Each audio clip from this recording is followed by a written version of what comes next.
the adjournment of the Assembly on definite matters of urgent public importance, statement by secretaries or assistant secretaries, personal explanations, introduction of bills, motion relating to the business or sittings of the Assembly and moved by a secretary or assistant secretary, public business, executive council, motion.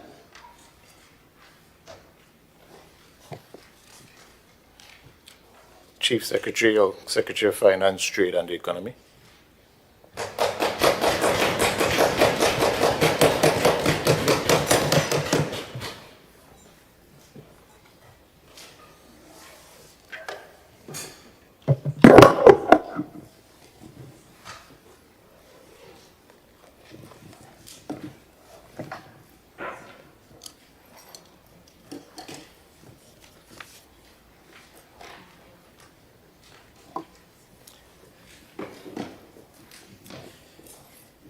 Deputy Presiding Officer, Deputy Chief Secretary, Secretaries, Assistant Secretaries, Minority Leader and other members of the House of Assembly, administrators of the Tobago House of Assembly, senior staff of the Tobago House of Assembly, distinguished ladies and gentlemen in the public gallery, local and international audiences following this presentation on radio, television, and other live streams.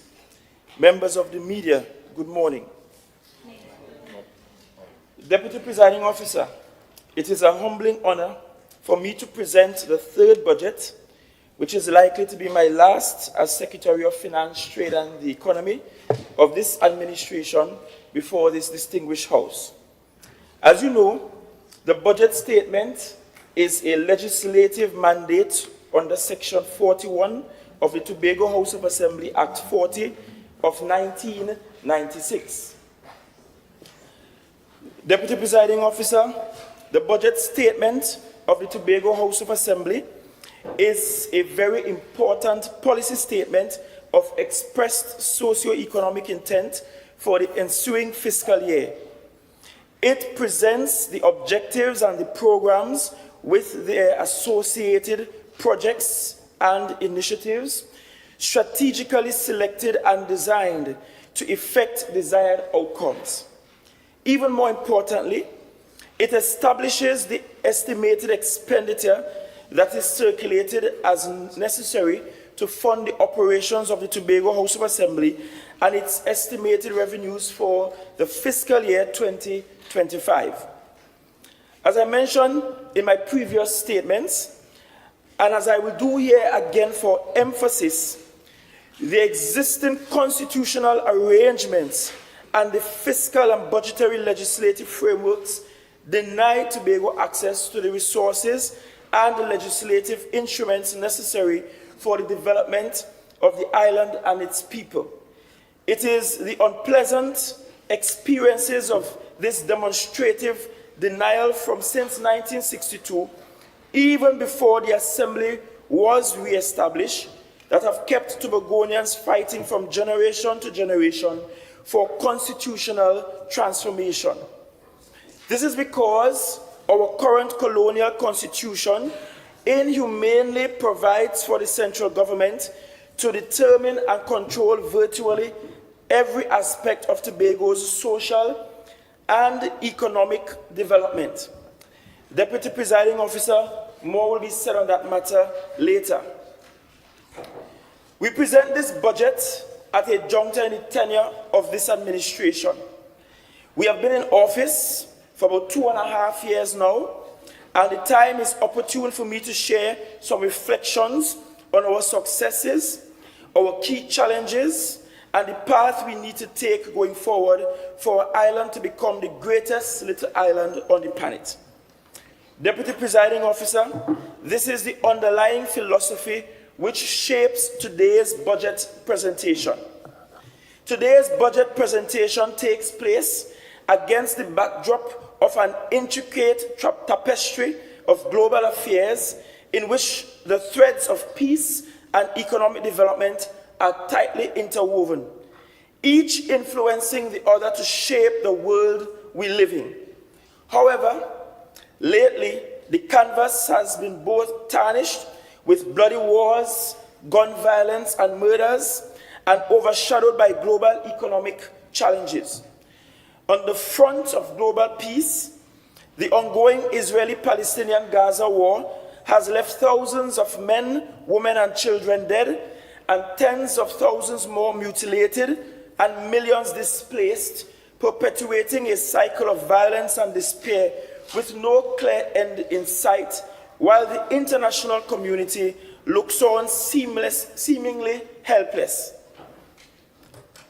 The conflict in Ukraine, fueled by geopolitical ambitions and ethnic divisions, continues to defy efforts at resolution, casting a darkening shadow over relations between Russia and the West. Meanwhile, the rise of nationalist movements and the resurgence of old grievances threaten to unravel the fabric of unity that has long defined the European project. On the public safety and citizen security front, the Caribbean region continues to be severely impacted by gun violence and its attendant murders and emboldened gangs. On the economic front, while some countries are experiencing better than projected growth in their economic recovery, generally, the regional economy remains in the sluggish lane.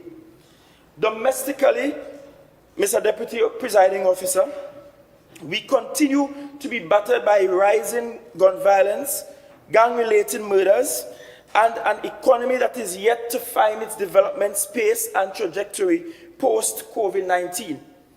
The central government has seemingly lost its way as it continues to be demonstrably incapable of deploying practical and sustainable solutions to the many problems confronting this republic.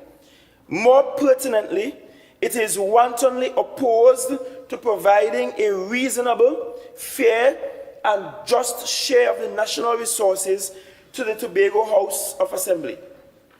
For example, Mr. Deputy Presiding Officer, in the just concluded midterm budget review, in which the government increased the 2024 budget by 2.3 billion, the Tobago House of Assembly was allocated only 50 million of the 300 million requested, when it should have received a minimum of 94 million in keeping with the Lawful Dispute Resolution Commission recommendations.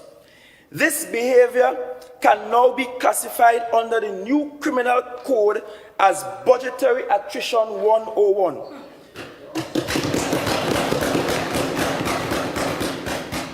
Deputy Presiding Officer, let me state here that notwithstanding the continued weaponization of the annual national budget against Tobago, this administration remains committed to the task of delivering on the handsome mandate it received from Tobagonians in December 2021. We have identified the key strategy to unlock Tobago's development potential through the strategic selectivity framework and a development pathway towards making Tobago the greatest little island on the planet. It is for these reasons the Tobago House of Assembly's 2025 fiscal package is themed Unlocking Tobago's Development Potential. And Mr. Deputy Presiding Officer, might I add that part of unlocking Tobago's development potential might require Tobagonians to kick the door down. Deputy Presiding Officer, it would be remiss of me to proceed with this morning's presentation without extending my sincere gratitude to a number of individuals and groups whose invaluable inputs contributed immensely to shaping this statement. I want to thank the secretaries and assistant secretaries for their insightful contributions. I also want to thank the administrators and senior public servants across the divisions of the Tobago House of Assembly for their unwavering commitment and input to the preparation of this budget statement. To the various individuals and groups who, over several meetings, dutifully submitted budgetary proposals for consideration, I say thank you all. I must also say thanks to my constituents in particular and the people of Tobago more generally for the opportunity to serve this blessed land and for their continued support, encouragement, and understanding. I must thank my wife and extended family. Finally, I must also say a big and holy thank you to the mighty King of all kings for his continued grace and mercy and for directing and guiding me through this very challenging assignment. Deputy Presiding Officer, for the remainder of the presentation, I will proceed as follows. First, I will provide an outlook of the international, regional, and domestic economies. Second, I will present a review of the fiscal operations and achievements over the last 2 years. Third, the institutional strategy and development pathways for the period 2025 to 2045 will be delineated. Fourth, the selected programs and policy initiatives for fiscal 2025 will be presented. Fifth, I will share the details of the draft 2025 estimates of expenditure and financing options. And finally, I will conclude this presentation. Hopefully, my last presentation, won't be as long as my preceding presentations. No promises being made, Mr. Deputy Presiding Officer. I will now examine the outlook for the global and regional economies, and then the outlook for the national and local economy.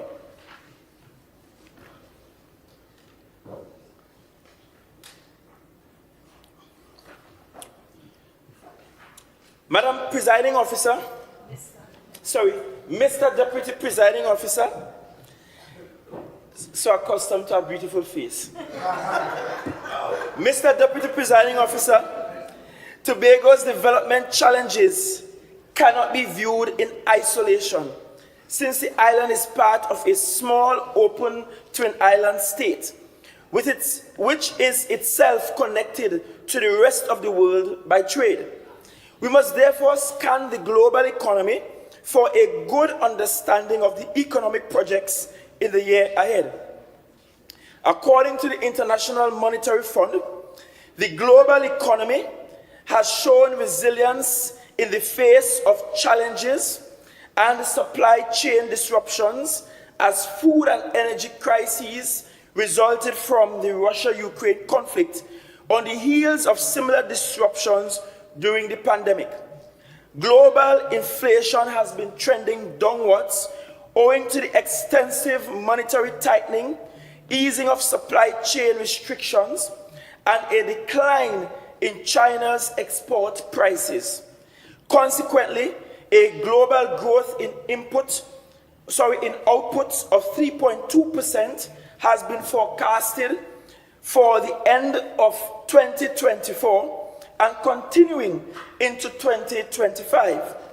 Global headline inflation is projected to fall from 5.9% by the end of 2024 to 2.4%. Global output growth is forecasted to be largely driven by growth in emerging and developing countries, where the average growth rate is forecasted to be 4.2% in 2024 and 2025. Meanwhile, in the advanced economies, output is forecasted to grow a modest 1.7% in 2024 and 2025. Among the advanced economies, United States and Canada are forecasted to grow at 2.1% and 1.2% respectively in 2024, and by 1.9% and 2.3% respectively in 2025. Among the emerging and developing countries, China and India are forecasted to grow at 4.6% and 6.8% respectively in 2024, and by 4.1% and 6.5% respectively in 2025. According to the U.S. Energy Information Administration, the West Texas Intermediate price of oil is forecasted to average $83 US dollars per barrel by December 2024, but is expected to fall to US $81 per barrel in 2025. The Henry Hub price of natural gas is expected to average $2.20 US dollars per MMBTU by the end of 2024 and $3.10 US dollars per MMBTU in 2025. Deputy Presiding Officer, among the downside risks in the global economic prospects are the Israeli-Palestinian war and the associated geopolitical tensions, as well as geo-economic fragmentation that could increase barriers to the free flow of goods, capital, and labor. On the upside, there may be productivity gains from greater utilization of artificial intelligence and also from successful structural reforms aimed at supporting the restraining needs that may arise from worker displacements. Regional economic outlook. Deputy Presiding Officer, Tobago's economic prospects should also be seen in terms of the economic trading links between the country of Trinidad and Tobago and those within Latin America and the Caribbean region. Within this region, output is projected to grow at an average of 2% and 2.5% in 2024 and 2025 respectively. In the English-speaking Caribbean alone, while countries such as Antigua and Barbuda, St. Kitts and Nevis, Dominica and Grenada are expected to grow above the regional average, Guyana stands out with forecasted rates of 33.9% and 18.7% in 2024 and 2025 respectively. Within the wider Latin American region, Venezuela, Costa Rica, and the Dominican Republic are all forecasted to grow well above the regional average.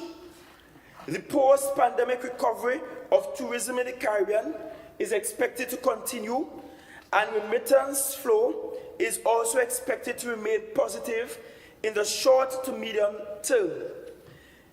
There is still the need for cautious optimism given the extremely lengthy El Niño weather patterns, which will increase the possibility of climate-related disruptions that may negatively affect sectors such as tourism and agriculture. National economic outlook.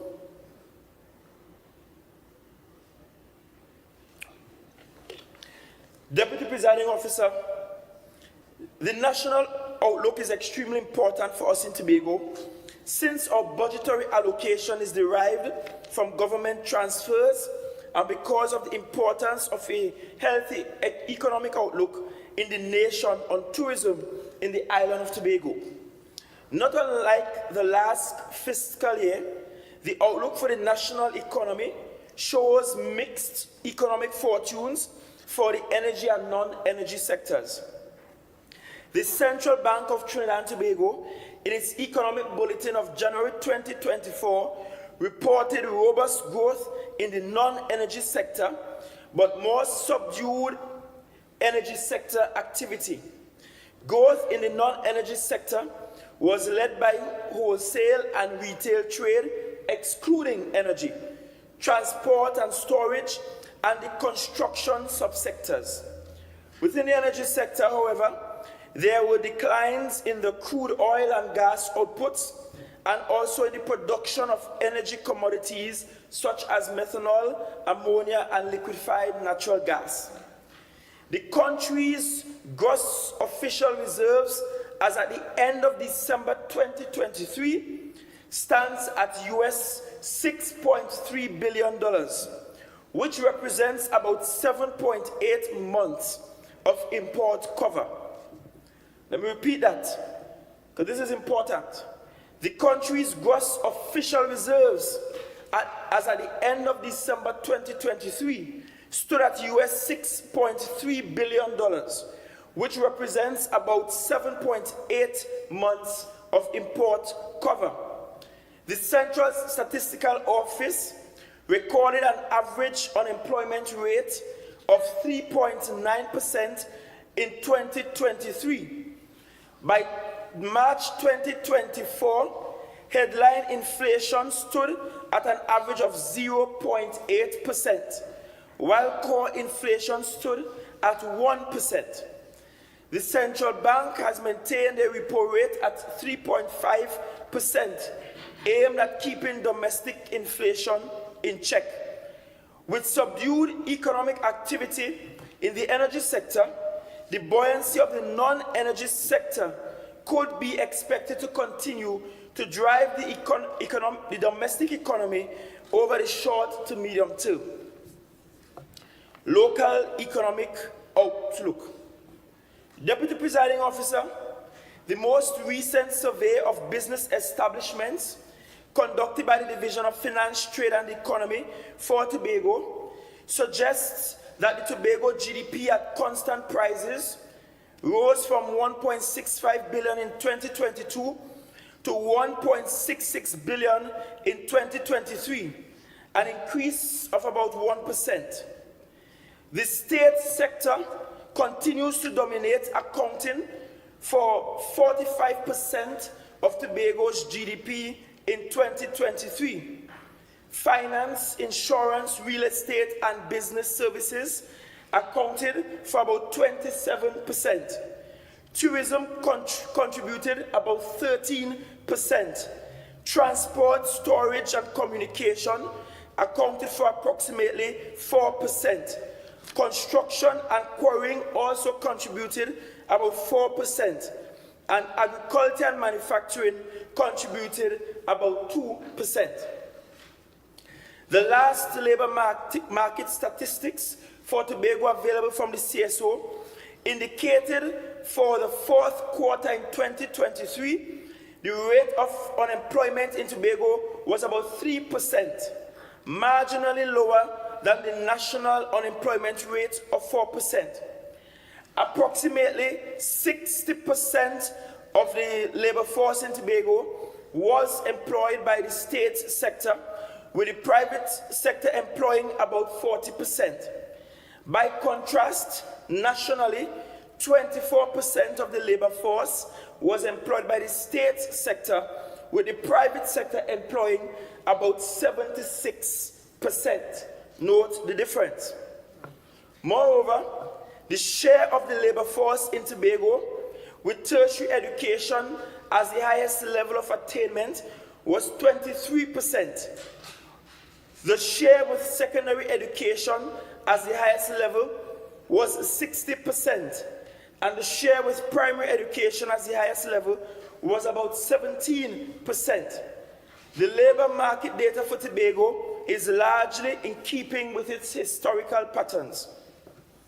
In regard to prices and inflation, the most recent data on prices available from the Central Bank of Trinidad and Tobago suggests that Tobago recorded headline and food price inflation in April 2024 of 1.3% and 1.5% respectively. Core inflation, which excludes food and energy, was recorded at 1.2%. The inflation data showed marked improvements from what transpired a year ago when we saw double-digit food price inflation numbers. Deputy Presiding Officer, it is well known that Tobago experienced an oil spill earlier this year, starting in February 2024. Deputy Presiding Officer, the spill is the largest disaster to impact Tobago since Hurricane Flora. It threatened to extend into the maritime domains of neighboring countries. In fact, to some extent, it did, underscoring its scale and potential to escalate into a regional environmental disaster. Thankfully, this did not materialize. And this is a good place to commend the staff, the volunteers, and all those that work with and through the Tobago Emergency Management Authority. Thank you for that lasting legacy, former Chief Secretary Hochoy Charles. Deputy Presiding Officer, to date, the Tobago House of Assembly has dispersed 17 million in payments to contractors and suppliers. And I wish at this juncture, Deputy Presiding Officer, that very anti-Tobagonian senator from Mason Hall listen carefully. However, Deputy Presiding Officer, the outstanding payments to contractors and service providers totaled 51.5 million as at April 30th, 2024. As at the end of April 30th, 2024, the outstanding payments to contractors and service providers totaled $51.5 million. However, cleanup activity continued beyond April 30th, 2024. It is projected that a further 16.5 million will be required to complete payments for all of the shoreline cleanup activities. It is expected that the THA will be able to formally declare the cessation of shoreline cleanup activities at the end of July 2024. The total cost of shoreline cleanup, therefore, will be summed to approximately $85 million. Deputy Presiding Officer, it is important to note that the cost of shoreline cleanup does not include the cost of final disposal of waste stored at Studley Park, which is estimated to be $60 million. Currently, Deputy Presiding Officer, waste is being stored in open cells at Studley Park, and should we receive extensive rainfall, can lead to an ecological disaster. Therefore, that $60 million required for final disposal of waste stored at Studley Park is crucial. It is against this backdrop of the foregoing that the THA requested $153 million in the midterm budget review to meet these unbudgeted expenditures, but was only allocated a mere $50 million. And we have not even counted relief efforts to the fisher folk. The result is that the THA has been faced with significant challenges in meeting its financial obligations and in properly disposing of the waste temporarily being stored at Studley Park landfill. This is clearly a contradiction to the public assurances given by the Prime Minister at the initial stages. The key follow-up actions are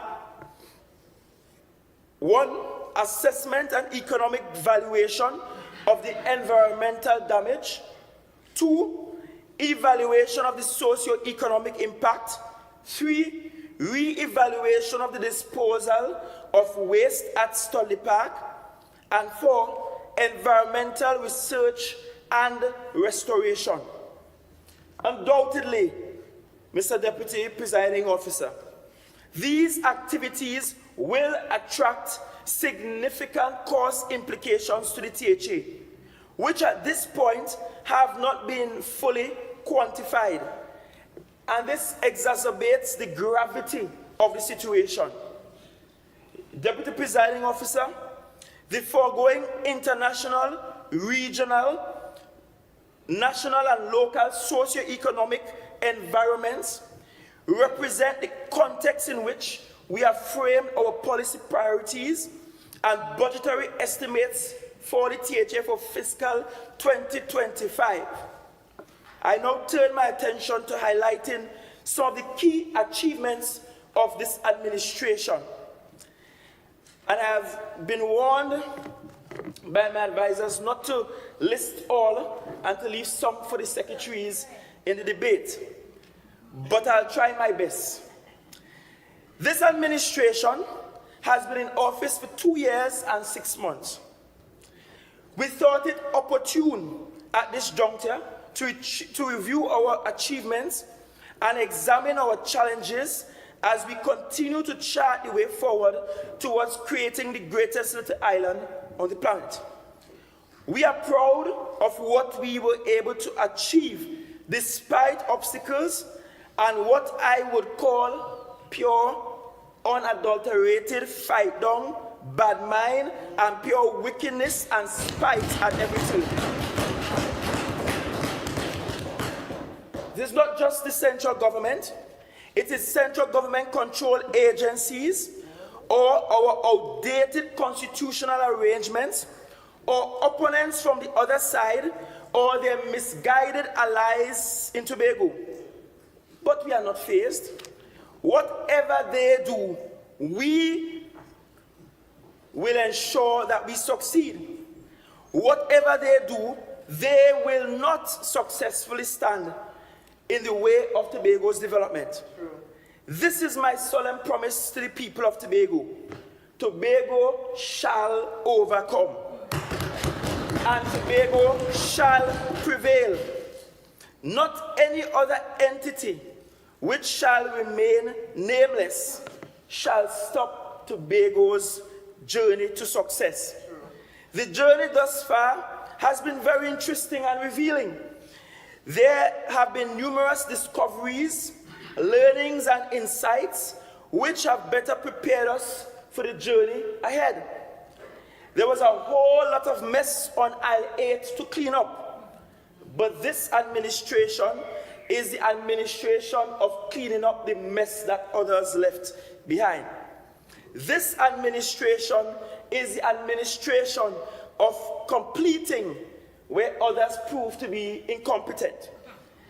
Deputy Presiding Officer, our achievements and deliveries were many and multifaceted, in that they were covered in a wide range of social and economic development sector issues. Deputy Presiding Officer, please permit me to highlight some of our achievements, starting with those in the social sector.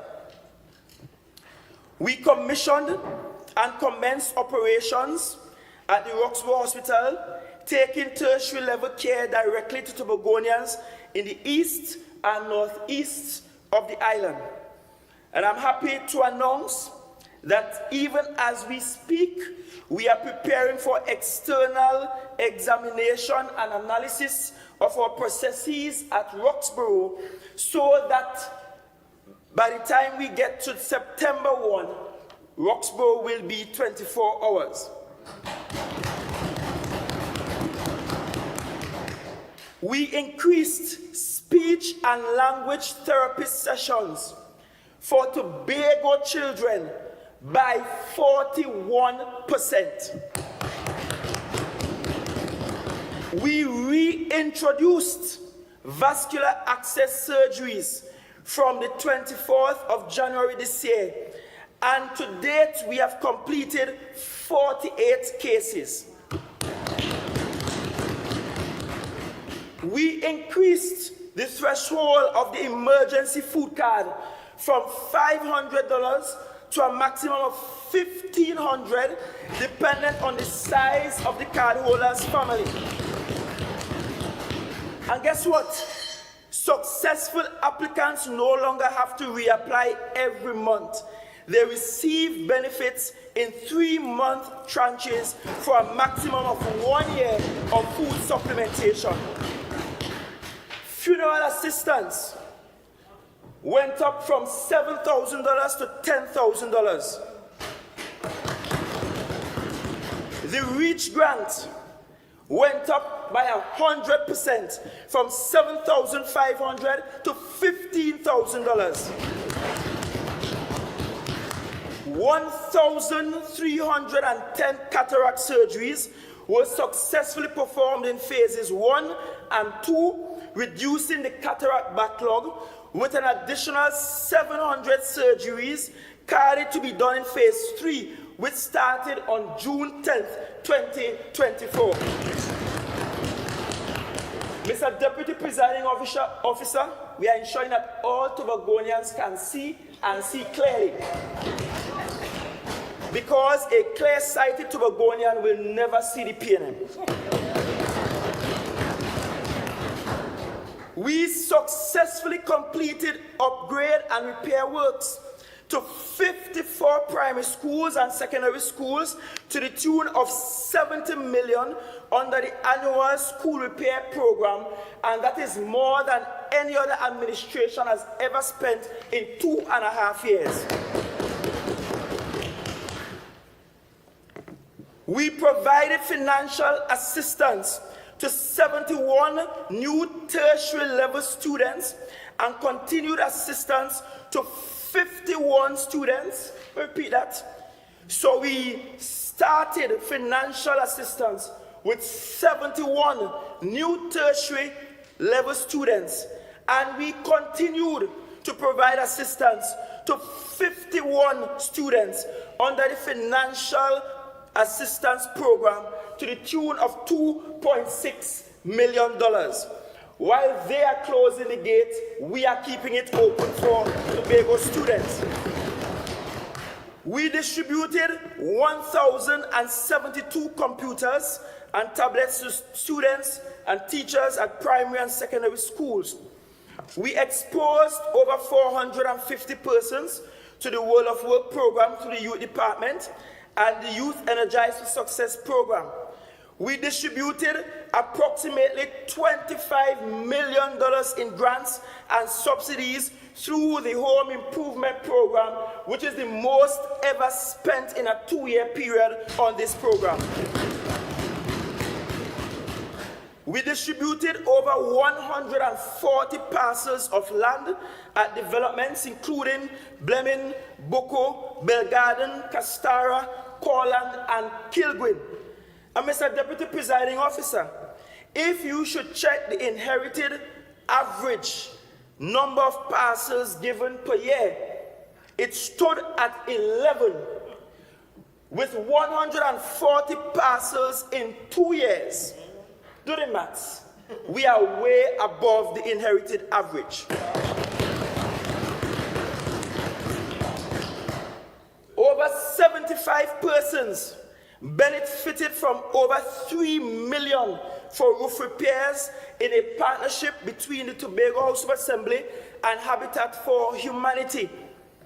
We undertook and successfully executed the largest single street lighting exercise in the history of Tobago, with the installation of 516 street lights across the island.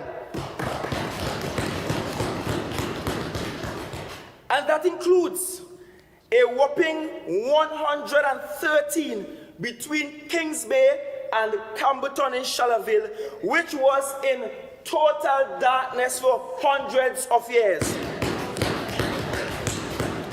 And let me hasten to add, Castara to Lansome, we come in your side next fiscal. This is the administration of light. We invested 1.03 million in the program for rural electrification to the direct benefit of 90 families. We successfully trained 2,370 persons in the vocational skills program in 2022-2023, and we have a current cadre of 1,950 in training in 2024. We restructured CPEP to improve operational efficiency and productivity. We paid the reserve electricity bill for 5 hotels in the amount of $3 million to keep them open. We increased salaries and wages for CPEP and the URP before the central government raised the minimum wage for the URP daily paid workers by 100% and 88% respectively, and putting an additional $29.3 million in the pockets of Tobagonians.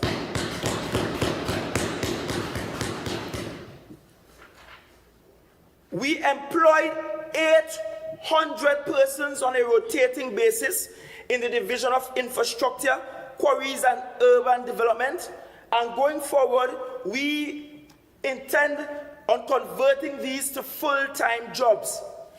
We employed 377 persons in the Division of Health, Wellness and Social Protection, and 150 persons in the Division of Food Security, Natural Resources, the Environment, and Sustainable Development.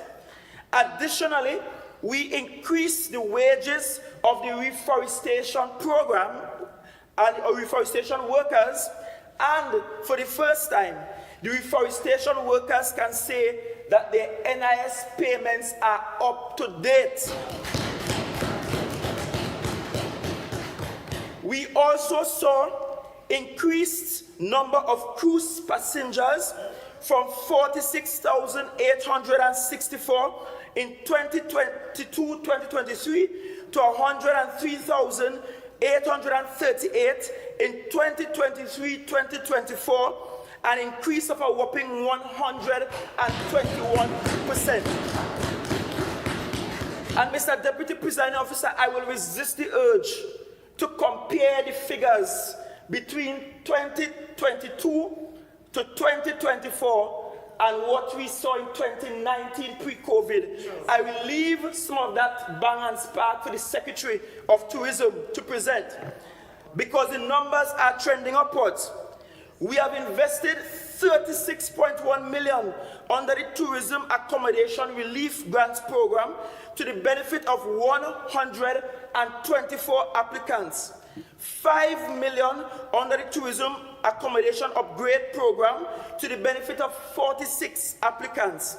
We invested a further 6 million in renovation and upgrade works on Manta Lodge and secured international branding for the hotel, which will receive its first guests in and around August 1, 2024.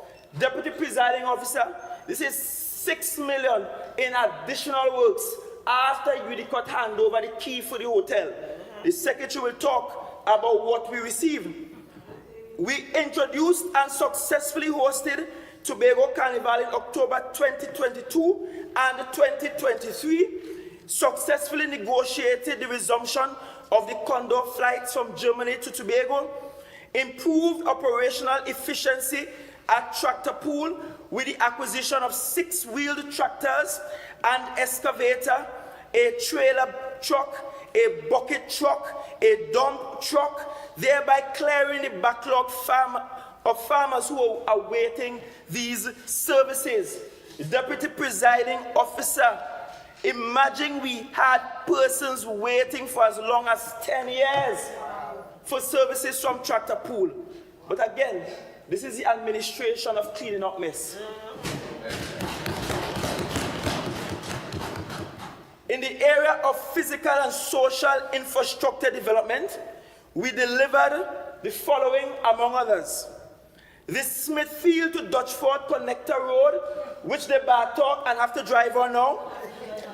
The St. Peter's Bay Road, giving residents vehicular access to their homes for the first time.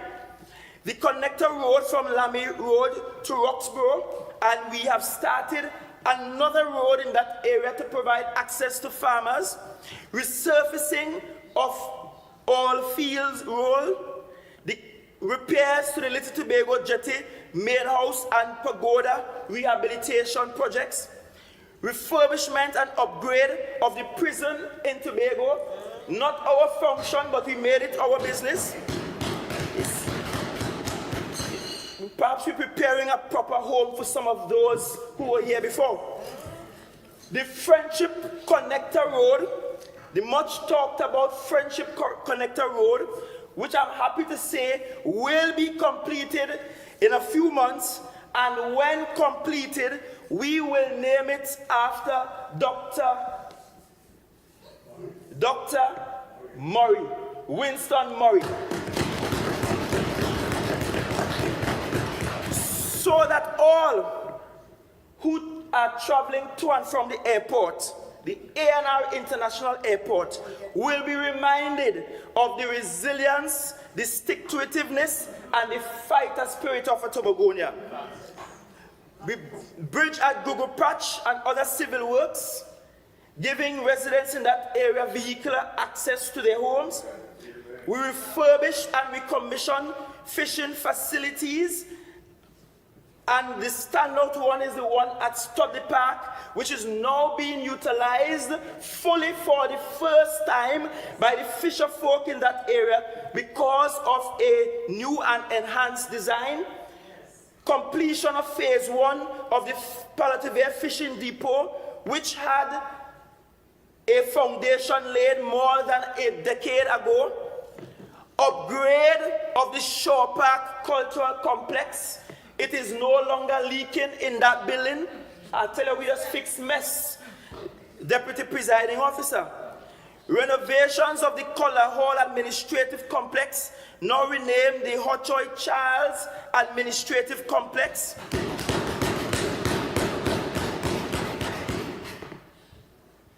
Successful cleanup of approximately 15 kilometers of coastline from Scarborough to Crown Point, removing 60,000 barrels of oily liquid waste, 24,000 cubic yards of oily solid waste emanating from the oil spill which occurred in February this year.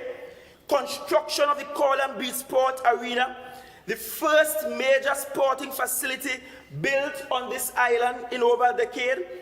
Completion of electrification of the Patience Hill Playground. And the commencement of the electrification works at Louisdor Playing Field. Upgrade to the YMCA pool at Corlan, and upgrades at Kendall, which will be reopened in time for the new school term. Deputy Presiding Officer, the foregoing just highlights a few of our major achievements over the last 2 years. You see, it feels like a decade the amount we have done. The last 2 years and 6 months.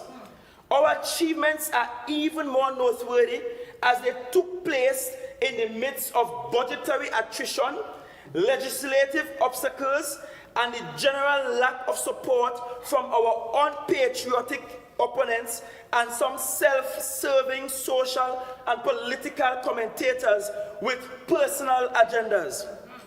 And perhaps in my wind up, I will talk about some of them. Deputy Presiding Officer, my administration has found the strategy to unlocking Tobago's development potential.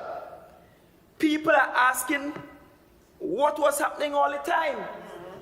The wrong people had the keys, Deputy Presiding Officer. Therefore, the next 18 months promises to be a time of elevated social and economic delivery to Tobagonians. There is a saying that the reward for good work is more work. Therefore, my administration is prepared and ready to do more for every Tobagonian everywhere. I will not set out in detail my administration's institutional strategy for fiscal 2025 and beyond.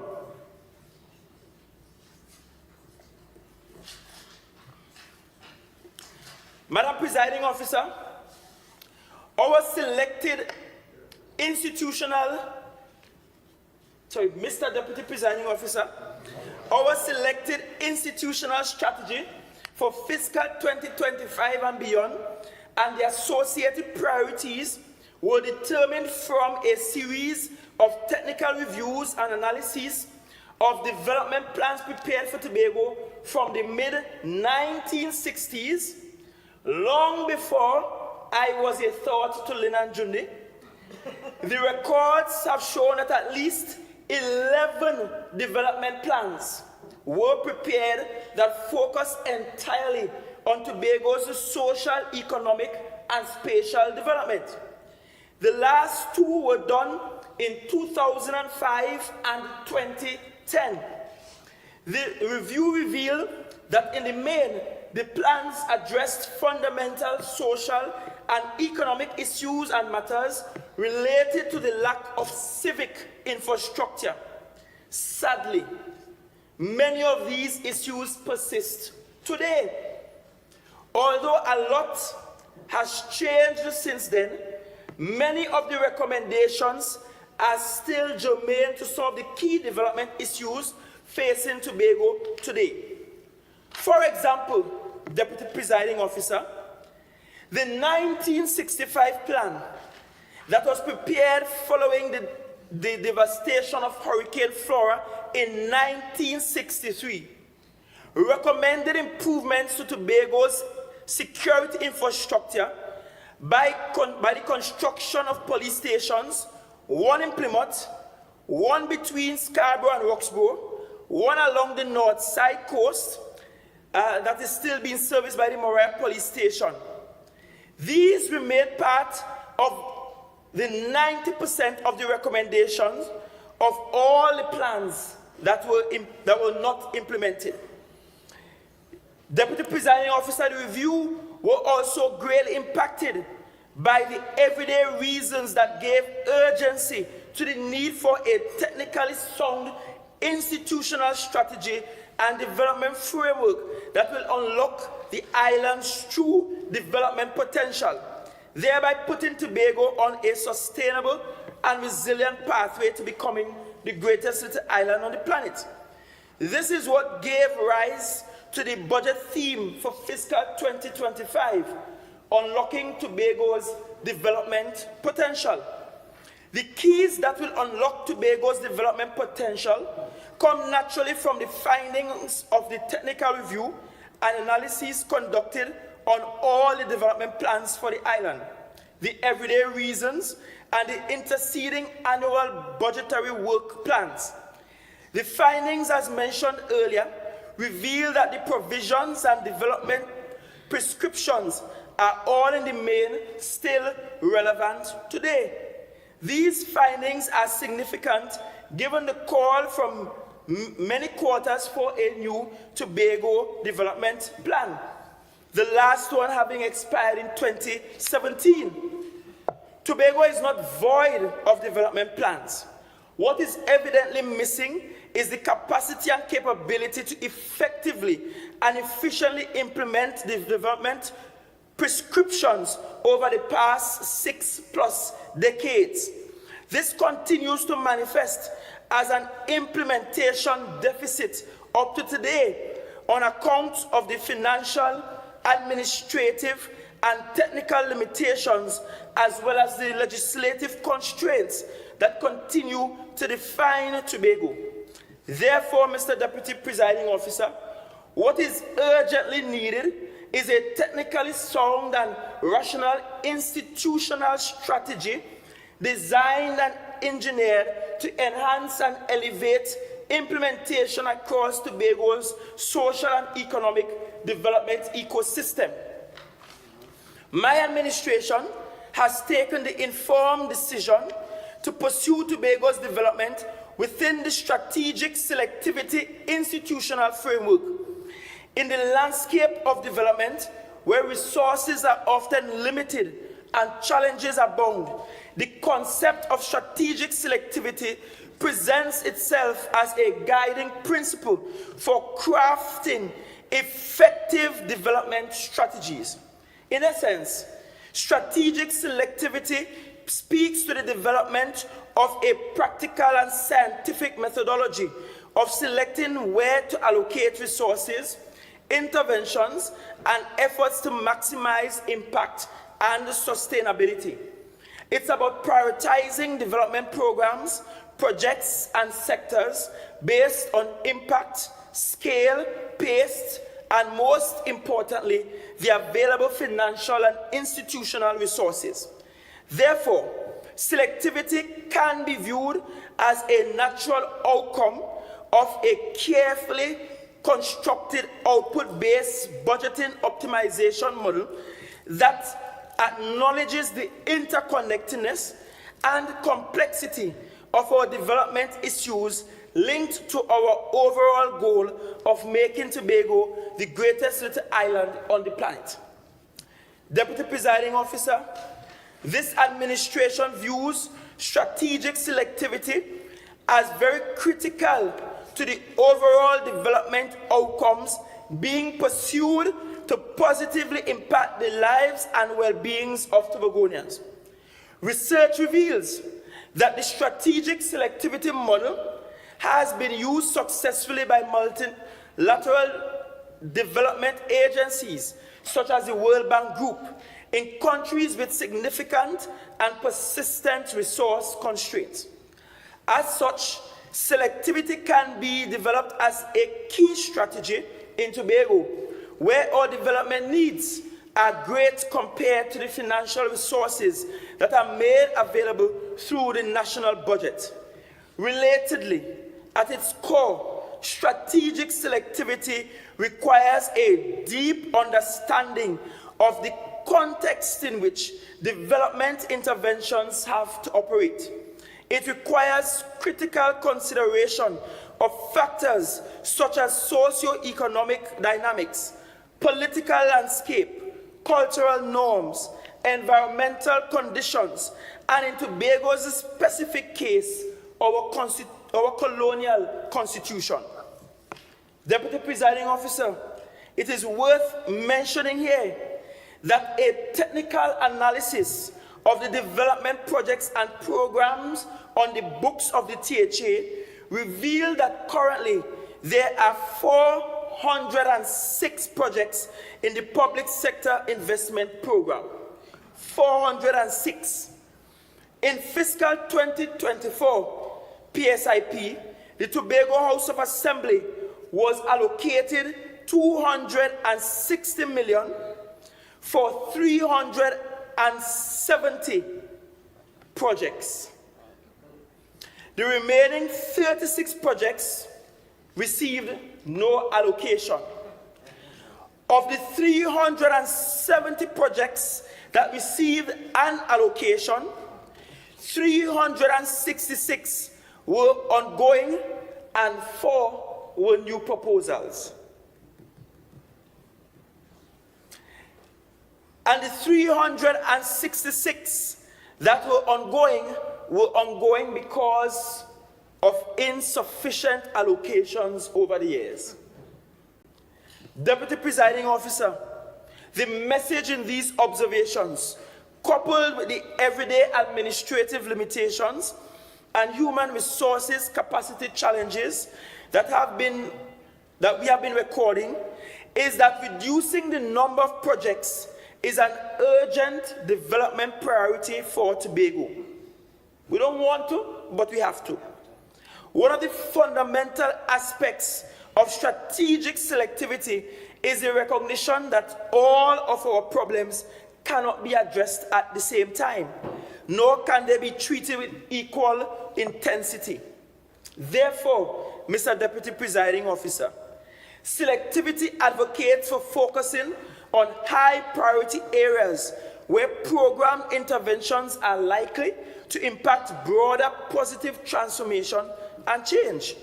This approach promotes and enables the most efficient use of resources and minimizes the risk of spreading efforts too thinly, thereby diluting impact and effectiveness.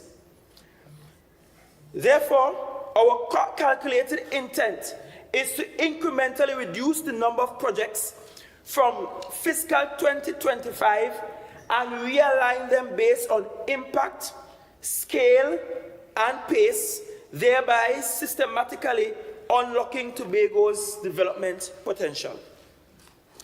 Relatedly, Mr. Deputy Presiding Officer, my administration recognizes and understands that transforming an indiscriminate development culture into a selective and disciplined one will not be easy. Indeed, it will take some doing to implement, especially as our development needs are overwhelming and the demands from the public are also overwhelming. However, what is clear, Mr. Deputy Presiding Officer, is that without this brave, bold, and big effort to improve development spending impacts through strategic selectivity, the island's development will remain unimpactful and virtually stagnated.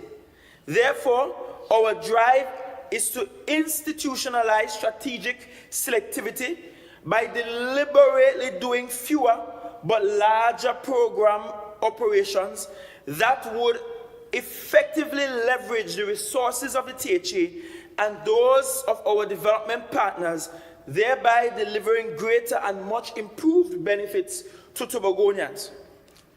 Moreover, Mr. Deputy Presiding Officer, strategic selectivity emphasizes the importance of building partnerships and collaborations to amplify impact. In recognition of the fact that no single actor, organization, or entity holds all the necessary expertise or resources, strategic alliances enable the pooling of diverse strengths and resources towards common development goals. Therefore, this administration is committed to promoting and protecting our partnerships within our community, international agencies, civil society, and the private sector towards enhancing the effectiveness and sustainability of our development efforts. I will now turn to the development pathways we have adopted.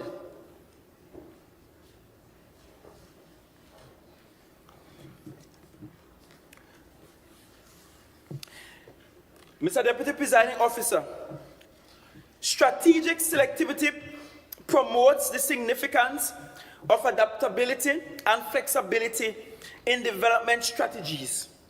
While it is essential to have a clear plan and set objectives, it is equally crucial to remain responsive to evolving circumstances and feedback from clients and stakeholders.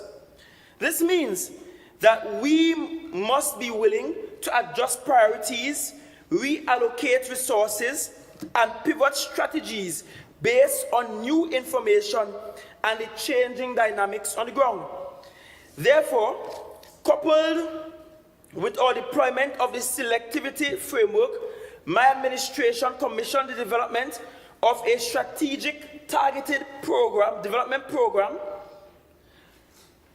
planning approach towards ensuring that Tobago achieves high-income economy status in the next 2 decades. The approach has been entitled Towards the Greatest Little Island on the Planet, Strategic Development Planning Pathways for Tobago 2025 to 2045. These development planning pathways represent a fundamental shift from previous approaches to development planning in Tobago. The preference for this approach is based primarily on the need for a more flexible, emergent, practical, and resilient approach to planning that is designed to encourage continuous learning, innovation, and adaptation, buttressed by the principles, policy prescriptions, institutional arrangements, and decision-making processes that are geared towards identifying and integrating the most appropriate solutions to public problems. Deputy Presiding Officer, a central and underlying feature of the planning pathway is the 21 development priorities derived from the people's mandate and the everyday emerging issues confronting the island. Some of our core priorities are targeted GDP growth, education and innovation, a scientifically driven modern healthcare system, safe and sustainable food systems, a sustainable tourism sector, digital transformation, and growth of the SME sector. These priorities will shape the development work programs of the divisions. The programs will inform the projects and initiatives of the divisions and the monitoring frameworks with clearly established targets and measures of progress and success in our project implementation and management matrix. We have carefully curated how we should present the planning pathway to Tobagonians.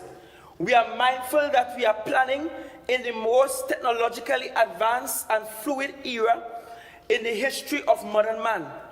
We are also patently aware that many of our young and not so young engage with information in ways far removed from our engagement modalities 20 years ago. We are also mindful that many Tobagonians in the diaspora have demonstratively expressed a keen interest in the development of their native island. It is because of this awareness, Mr. Deputy Presiding Officer, that we have decided to launch and host the information system related to the development planning pathway digitally as a core component of the MyTHA online platform.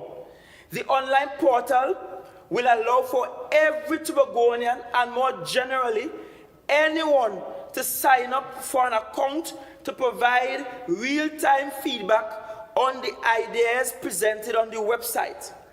We will be able to send alerts to every account holder via text message. In this way, Tobagonians will be constantly involved in the development planning process. Additionally, we will continue to engage our stakeholder communities and receive their concerns and recommendations via our town hall meetings.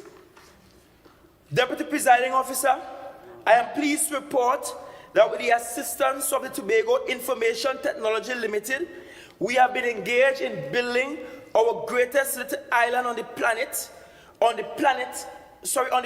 web portal. Relatedly, we have set a deadline of the first quarter of fiscal 2025 for the full launch of the website. Deputy Presiding Officer, please permit me to now present our key sectoral priorities, programs, projects, and initiatives for fiscal 2025.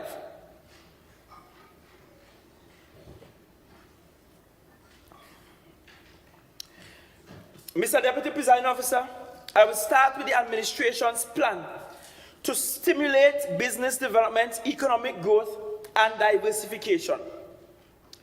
Through the Division of Finance, Trade and Economy, the Office of the Chief Secretary, and various THA special purpose companies, there are a number of initiatives geared towards business development, economic growth, and diversification of the Tobago economy. Previously, we indicated our intent to address the inadequacies of financing options and of business support services currently provided by Venture Capital and Equity Fund Limited and the Business Development Unit. Accordingly, the administration commissioned the establishment of an integrated development financial institution, namely the Tobago Development Fund. This fund is intended to provide financing for commercial borrowers who are either unable to meet the borrowing requirements of traditional banking institutions or who lack sufficient access to the institutionalized credit market. The services to be provided will encompass long-term investment finance, the issuing of shares and debentures, acceptance of new securities for credit, leasing, factoring, and offering of additional non-financial services as a supplement to credit grants. The fund will provide technical support related to products, processes, and markets, and engagements in capacity building programs to support business startups, innovative projects, and other institution building activities. It will also mobilize investment capital to supplement the financing of economic growth and development program and projects of the Assembly, and will supply low-cost funding for the medium to long-term expansion and development of businesses on the island. As a precursor to the full operation of the Tobago Development Fund, we recently finalized the startup of a loan guarantee program, which will initially be administered by the First Citizens Bank, but will be continued within the fund. This will ensure that creditworthy businesses in Tobago are able to obtain the required financing to address the short and medium-term needs to stay afloat, as well as invest in new business ventures. Any registered business, partnership, or company whose major business operations are conducted in Tobago and which approaches its banker with a minimum loan requirement of $750,000 and a maximum of $3 million may be considered for the loan guarantee once the eligibility criteria are met. The guaranteed amount will cover up to 80% of the total amount of the loan granted. Mr. Deputy Presiding Officer, in fiscal 2025, the Strategic Business Support and Development Unit will continue to play a key role in supporting the efforts of Tobago's SMEs to successfully establish their products and services outside of Trinidad and Tobago. In recognition of the development of Tobago's SMEs and in support of those who are very close to doing so, key partnerships currently being discussed will provide opportunities for Tobago SMEs and in the areas particularly of warehousing and logistics, productivity capacity, and marketing. It is also notable that selected producers of Tobago sweets have put in the necessary work to prepare their products for international markets. This includes product testing and packaging support. It is expected that within the next 3 months, these sweets will enhance the presentations made by Trinidad and Tobago's commercial attaches as they work to engage North America, Guyana, the United Kingdom, Jamaica, and Panama on our behalf. It is also important to note, Mr. Deputy Presiding Officer, that key segments of the value chain will be engaged with a view to strengthening them. The SBSDU proposes to engage producers of labels and packaging solutions in Tobago with a view of strengthening this key sector in support of our SMEs, thereby reducing costs. It will also allow for the development of producers of this key segment of our value chain. Mr. Deputy Presiding Officer, the days of tying the red mango in a bag are far behind us. In fiscal 2025, EID COT will actively seek public-private partnerships to develop additional build spaces at Cove. These spaces will be specifically earmarked for agro-processing and light manufacturing. In addition, EID COT will expand its land tenancy initiative campaign to stimulate interest and uptake at the park. These initiatives will include a waiver of lease premiums of up to 5 years, as well as complimentary access to EID COT's project management and business development services. In fact, the expansion of its land tenancy operation began some time ago. As part of the campaign, land-based tenants will be able to utilize their lands for the first time as collateral for securing financing only for their business operations at Cove. We made that change, we made that fix. This is expected to result in the signing of additional large land-based tenants in the short term.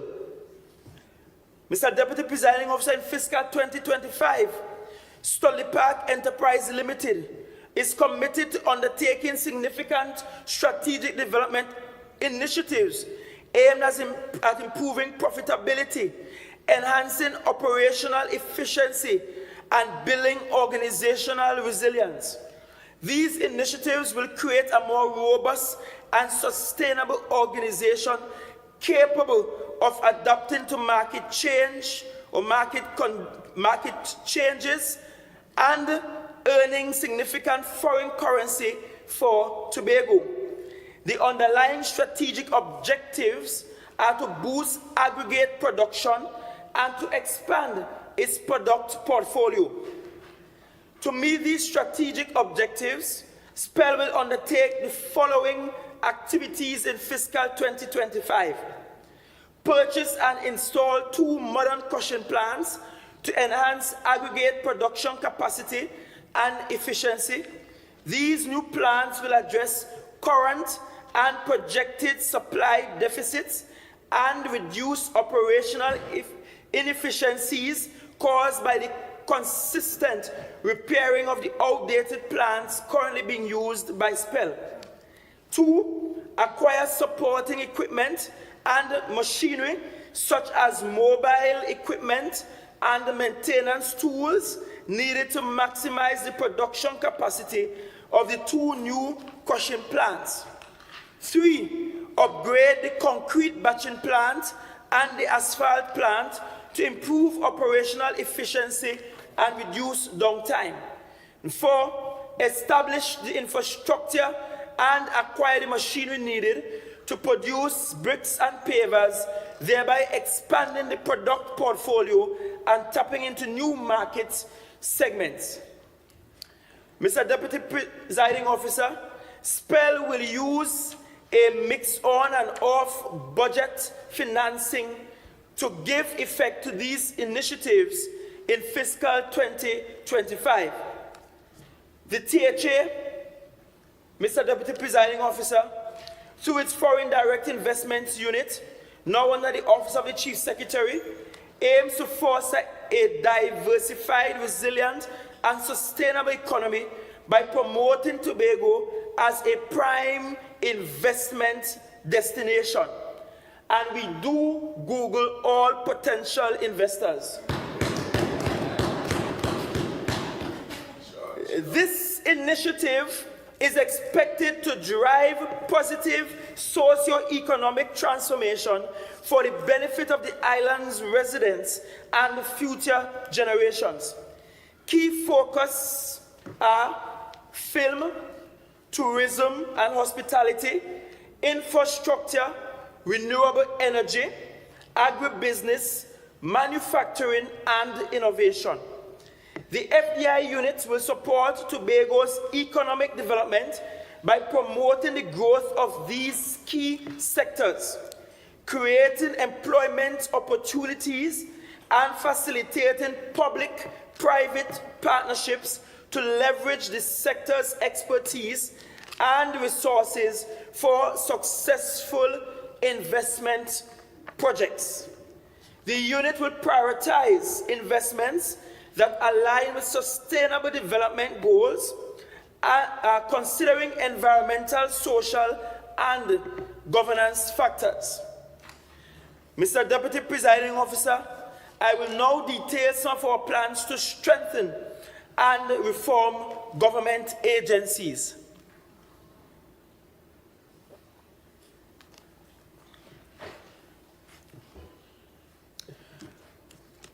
Mr. Deputy Presiding Officer, Tobago's constitutional rights and entitlements must not be fettered by the Constitution, but instead be promoted and protected through rational and democratic transformation of our 1976 colonial constitution. Accordingly, the Tobago Autonomy Project, defined by the decades of struggle for internal self-government, remains a selected and active strategic policy objective of this administration in fiscal 2025. It is a foundational pillar in our greatest little island on the planet design and goal. Therefore, Mr. Deputy Presiding Officer, in fiscal 2025, we are going to continue our relentless pursuit of the following core transforming upgrades to the constitutional and legislative foundational governance relationship between the THA and the central government.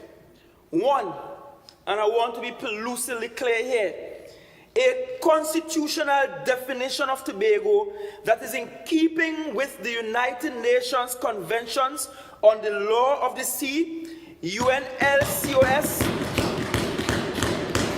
and that embodies the socio-economic, cultural, and political histories of the people of Tobago and Trinidad. Any Tobagonian who disagrees with defining Tobago in the Constitution of Trinidad and Tobago is not a real Tobagonian. Such a person must be treated as a sellout and a traitor. Two, the conferral of final constitutional authority and powers on the THA for all the matters or items listed in the current 5th schedule. This transformation would clearly establish the matters for which the THA has final authority and control over in Tobago, the matters that the central government are responsible for, and the reserve list for Tobago in respect of other matters relating to Tobago.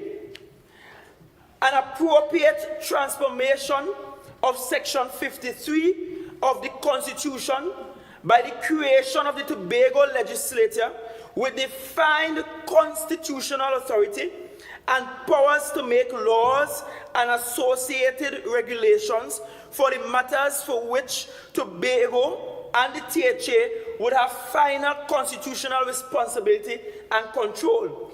That's number 3. Number 4, an appropriate transformation of Section 75 of the Constitution by placing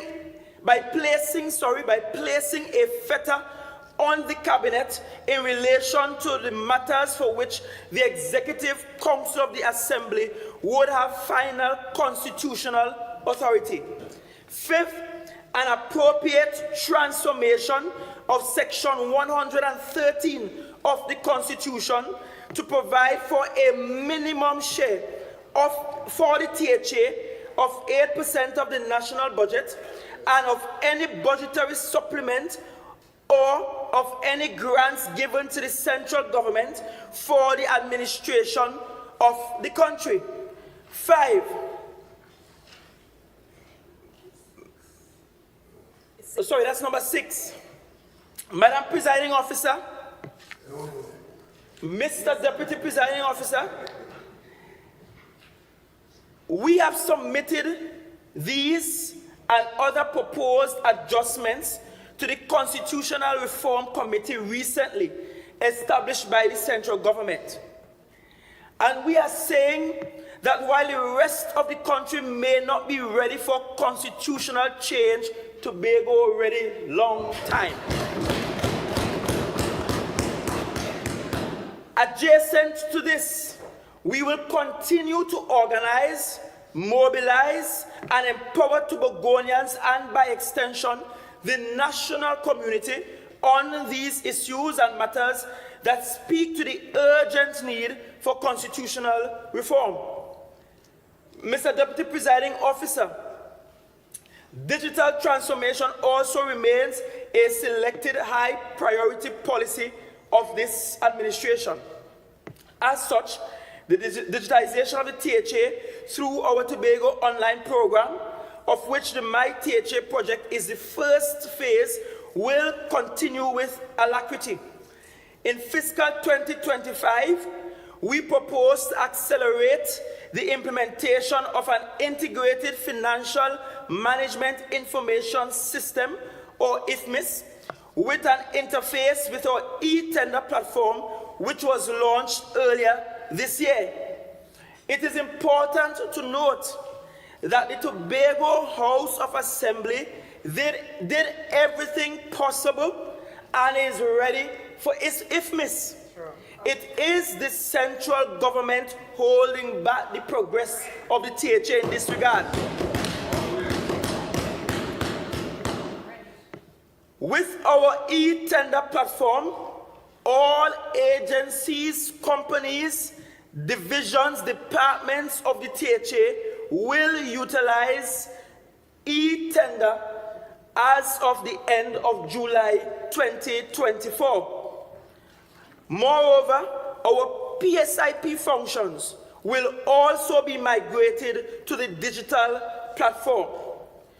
We will intensify the digitization of the Assembly's social services delivery systems with the aim of completing the online application digital infrastructure by January 1, 2025, and the implementation of the associated e-wallet payment method. This means, Mr. Deputy Presiding Officer, that in the near future, a family experiencing fire or flood or some natural disaster does not have to foot it to Glen Road to even make an application, much more to collect a check. Sure.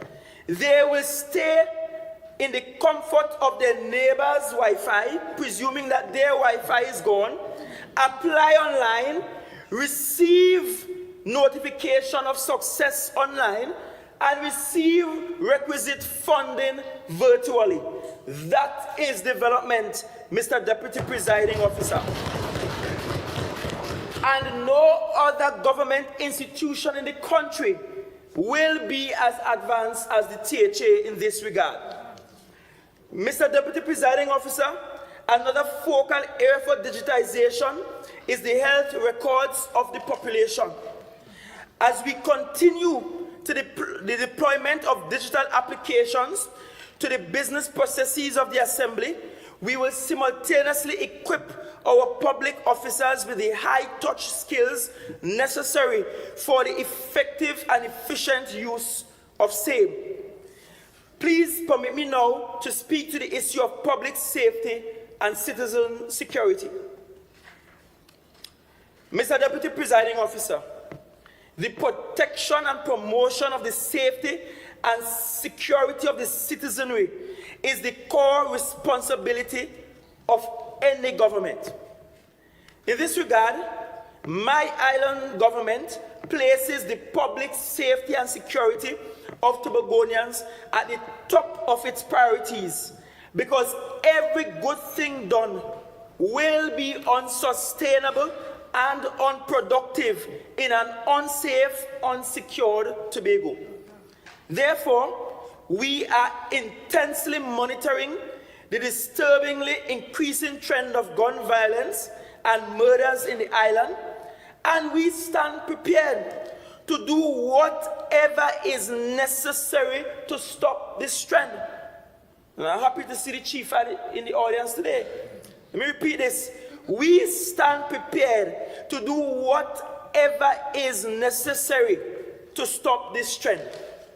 Accordingly, in fiscal 2025, we will strengthen the socially enabling environment for us to take collective actions against those who we know have illegal firearms in our communities.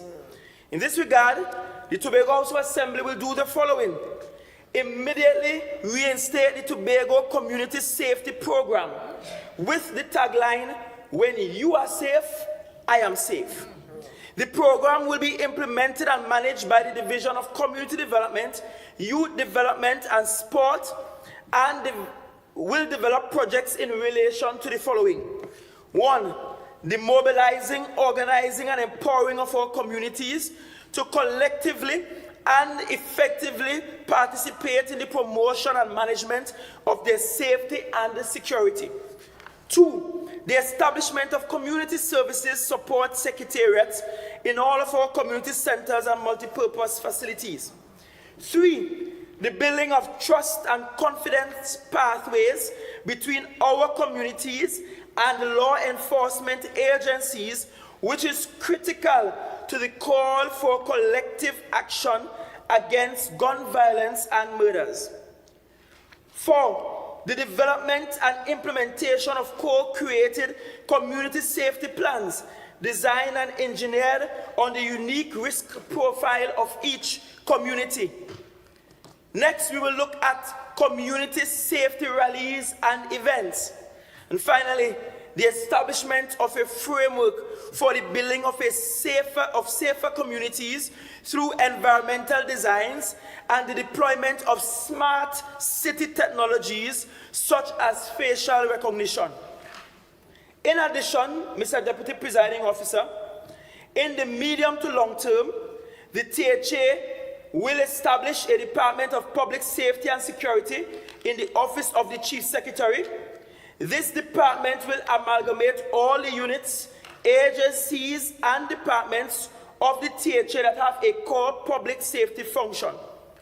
I am happy to note here, Mr. Deputy Presiding Officer, that the legal review for the establishment of this department is complete, that all of the necessary analysis and feasibility studies are completed, and we are prepared to move ahead with this department within the next few months.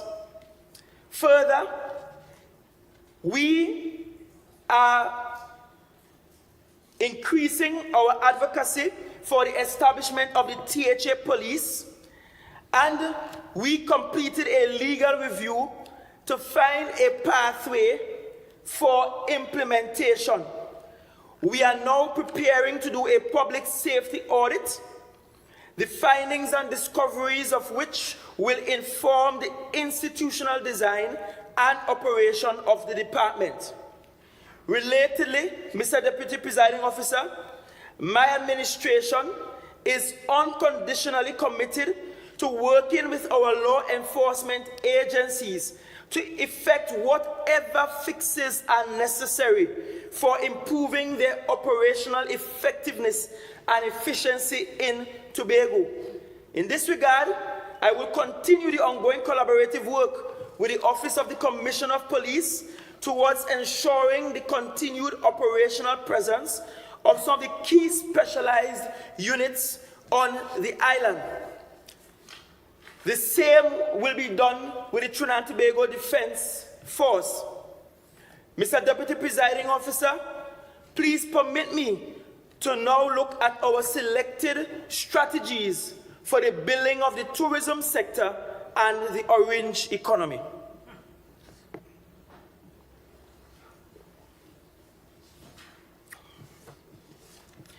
Mr. Deputy Presiding Officer, as this administration positions itself to follow a strategic pathway to the island's development, the Division of Tourism, Culture, Antiquities and Transportation has developed as its foundation an approach rooted in responsible development, resilience, and stakeholder collaboration. This approach has tremendous potential. Member, may you pause so that I can allow the presiding officer to take the seat. Ladies and gentlemen, presiding officer.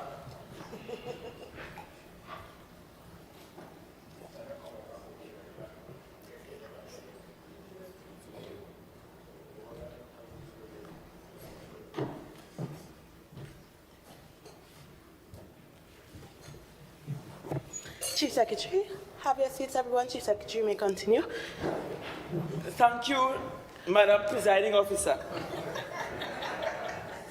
I guess I will make much errors now. So, tourism and the orange economy.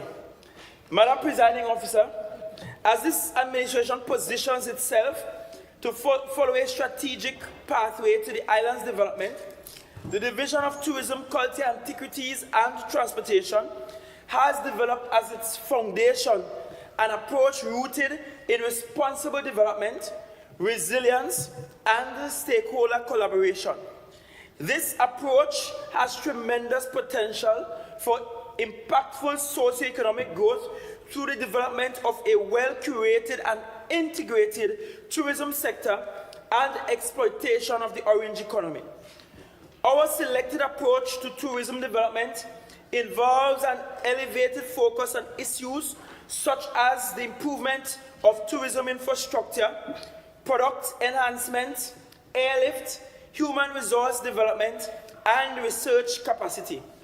Therefore, in fiscal 2025, the division will continue its maintenance and upgrade of the existing tourism infrastructure across the island. There will be significant upgrades to the Tobago beach facility at an estimated cost of $15 million to a new flagship attraction called the Tobago Beach Club. Transformation of the home of the Blue Food Festival into an entertainment and commercial hub in Bloody Bay, north of Tobago, at an estimated cost of $14 million. Restoration of the historical value of the Fort King George Lighthouse as a tourist attraction at an estimated cost of $3 million. Beautification of Scarborough at an estimated cost of $3 million to uplift the capital through upgrades to various spaces. Construction of a beach facility, pier, and jetty in Louisdor, and development of the Highland Waterfall Nature Trail in Moriah as part of our community tourism product initiative at a budgeted cost of $3 million. Mr. Deputy Presiding Officer, another critical area of focus is the economically sustainable airlift to the island. Going forward, British Airways and Condor will remain, and I'm resisting the urge to let some cats out the bag.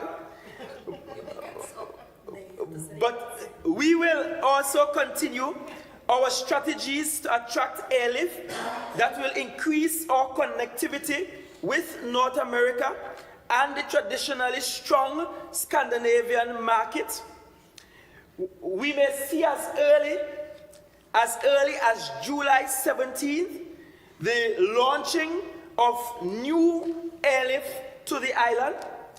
Additionally, in fiscal 2025, avenues to open Tobago, destination Tobago, to increase direct regional airlift will be pursued. Further, we will continue to negotiate with Caribbean Airlines for the return of the domestic capacity to pre-COVID numbers. This will significantly improve the ability to seamlessly connect Tobago, not only for domestic travelers and visitors, but also for international travelers arriving at Piaco and connecting to Tobago. Fiscal 2025 will also see the Division of Tourism, Culture, Antiquities and Transportation collaborating with the Tobago Hospitality and Tourism Institute for the establishment of a scholarship program for short courses and degree programs. The division has envisioned that this partnership will drive the retooling of the workforce and reculturing of minds and attitudes regarding tourism. This is a continuation of work done on customer service with stakeholders in Tobago as part of a partnership between the division and the THTI. Madam Presiding Officer, the division will also collaborate with Rural Development Unit in the Division of Settlements, Public Utilities, and Rural Development. In this partnership, communities in East and Northeast Tobago, including those in the designated man and the biosphere space, will benefit from capacity building through training, mentorship, and awareness in support of community tourism development. Further, 15 communities will benefit from targeted intervention to address the following identified challenges: limited community engagement, sustainability and preservation, economic marginalization, limited resources, and lack of expertise. Rural communities such as Golden Lane could see themselves in today's lane, in modern lane, with advanced services from the Division of Tourism, Culture, Antiquities, and Transportation.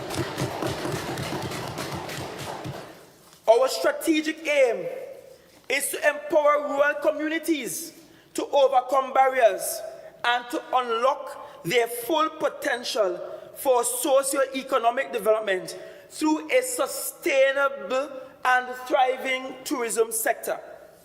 Another key area of focus of the division is product enhancement and diversification and development. In fiscal 2025, we will provide technical support for the development of community tourism based on the Castara model, which has had international best practice recognition. Our plan is to replicate it on our community-based tourism development trust. Madam Presiding Officer, fiscal 2025 will also see us developing and implementing a sport tourism policy aimed at building a solid strategy to attract tournaments, monetize the existing world-class infrastructure, and ensuring that those that were poorly built or poorly designed, such as the indoor facility at Bacolet, will be done to world-class standards to attract sport tourism potential. This initiative is designed to be executed in collaboration with the Division of Community Development, Youth Development, and Sport. Madam Presiding Officer, as part of our broader strategy to develop the tourism sector, we will also focus on the cultural and creative industries, otherwise known as the orange economy. The island's orange economy has significant potential for exponential growth. Known for our creativity and rich tangible and intangible culture, we are poised to tap into the global trillion-dollar orange economy to drive Tobago's socio-economic growth and development. In addition to the continuation of engagement through the 2024-2025 work plans, the Culture Department and the companies and agencies will focus in fiscal 25 on 3 selected initiatives. 1, artist development. This initiative is envisioned to drive the development of the craft and skills of participants for an impactful and sustained professional career in the entertainment industry. The division will partner with industry experts for the implementation of the Artist Development Program. Madam Presiding Officer, if Barbados can produce Rihanna, we have about 20 more Rihannas right here. Number 2, the Yard Project. This initiative will serve as a supportive incubator of talent and tourism business alongside the Community Tourism Trust.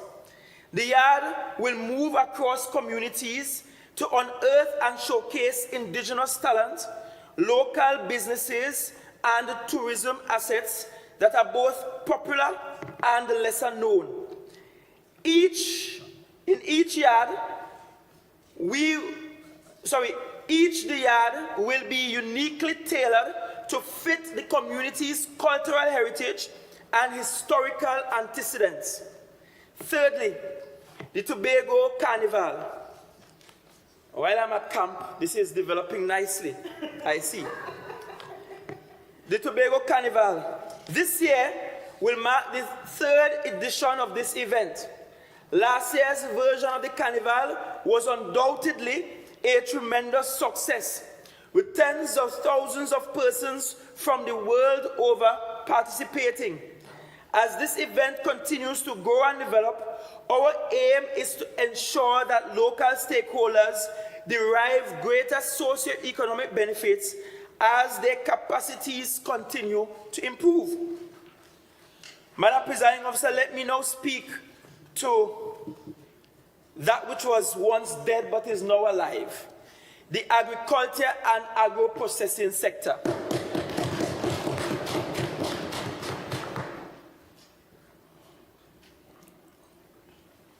Madam Presiding Officer, the availability of safe, healthy, and affordable foods, as well as increased value added from the agricultural sector, remains a critical priority of this administration.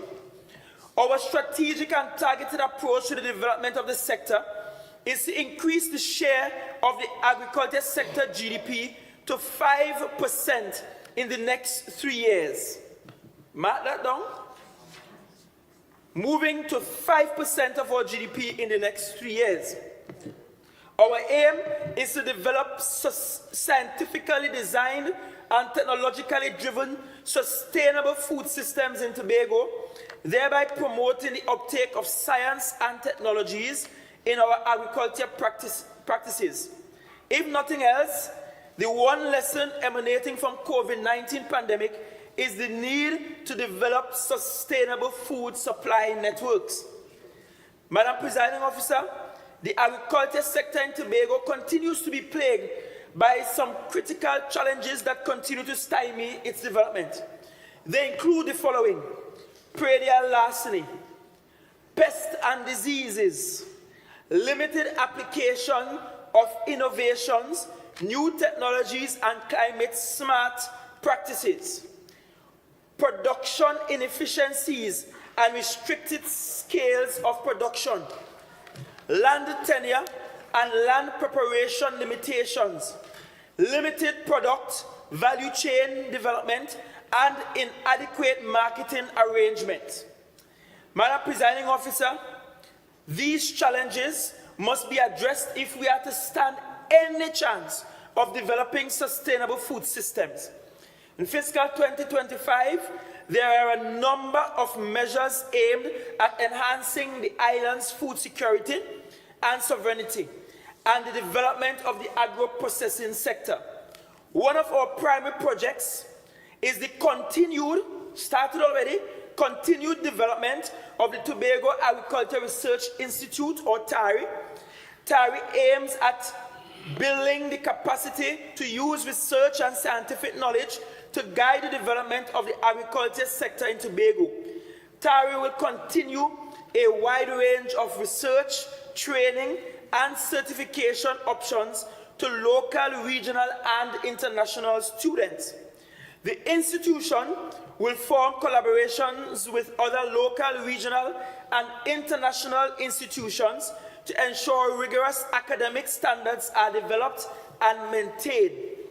Earlier this year, a board was appointed to lead the development of the institution, and a number of programs are expected to be rolled out soon.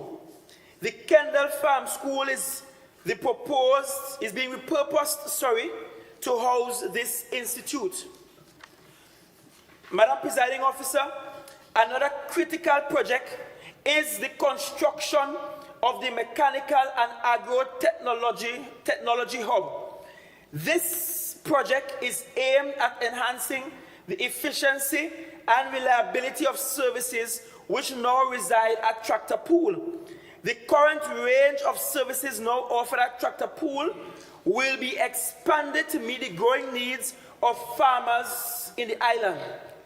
Madam Presiding Officer, please note that we are moving from a situation where Tractor Pool could not provide services to farmers to now expanding the range of services being offered to farmers.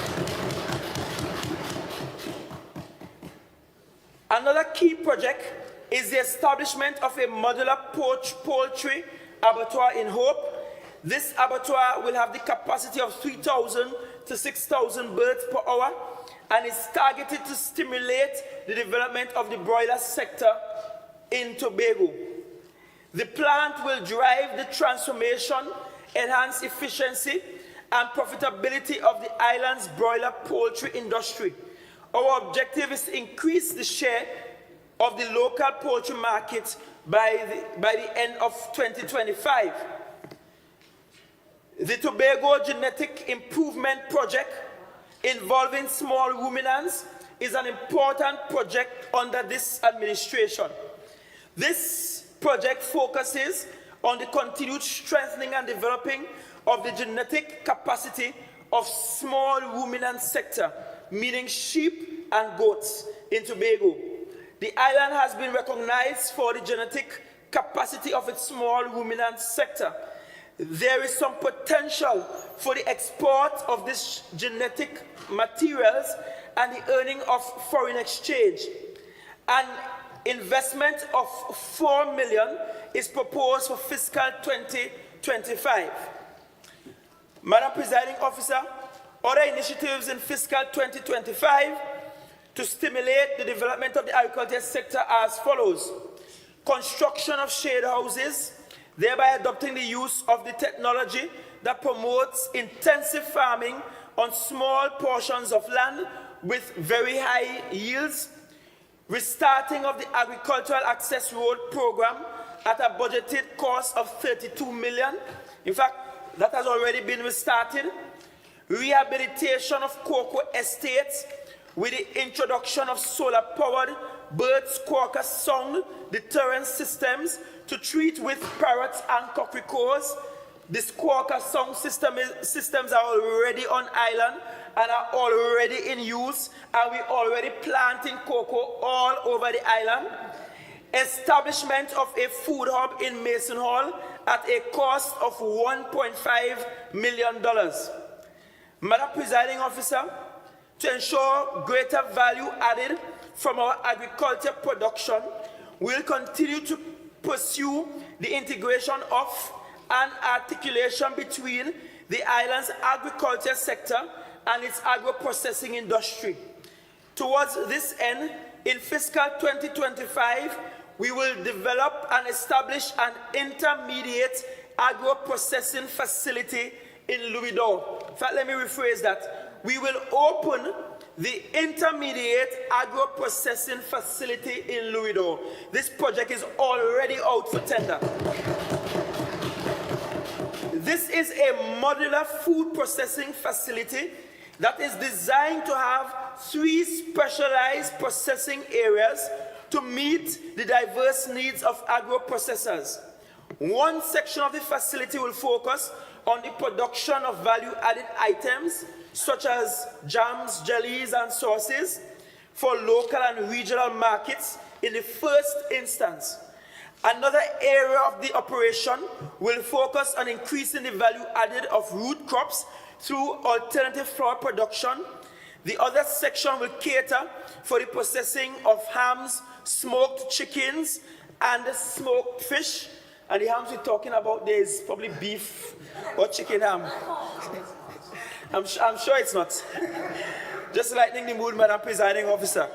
The other section will cater, each production area, will be outfitted with high quality equipment to ensure quality controls as well as effective and efficient management. Small agro processors will have access to this entire facility. This means, Madam Presiding Officer, that production will move from home kitchens to an industrial space that meets the standard. The budgeted cost of this project in fiscal 2025 is $8 million. Additionally, TATCO will continue to provide market access to our agro-processors by financing their exposure to foreign markets when necessary and appropriate. For instance, a contingent of agro-processors from Tobago will be afforded opportunities to attend Tobago Day in New York in August 2024 to market their products to our diaspora community and to the distribution sector in the tri-state area. Madam Presiding Officer, some of the other initiatives of TATCO include developing a food testing facility in the island with emphasis on nutritional value and microbiological profiling, which will be available to all processors. So the days of toting your ice cream down to Trinidad for testing will be behind us. 2, building export capacity among processors through training in aspects of food safety, modernization, compliance, and goods manufacturing practices. 3, establishing at least one time-sharing processing facility in Western Tobago. The one in the east has started, one in Tobago West will also be done. 4th, networking with TARI, UTT, and UWI to provide certified training in food technology, especially for youths and women in Tobago. And finally, providing processors with support and training to enhance their business acumen. It is estimated that TATCO will spend $11 million on these initiatives, among others. Madam Presiding Officer, allow me to turn to education and human capital development.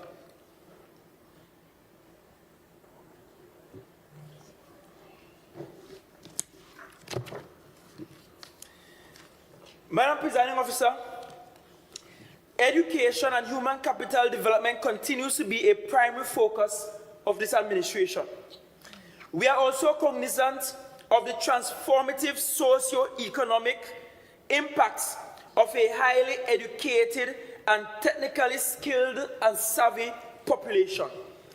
Just look around this horseshoe and you will see living examples of the transformative socio-economic impact of a highly educated and technologically driven population.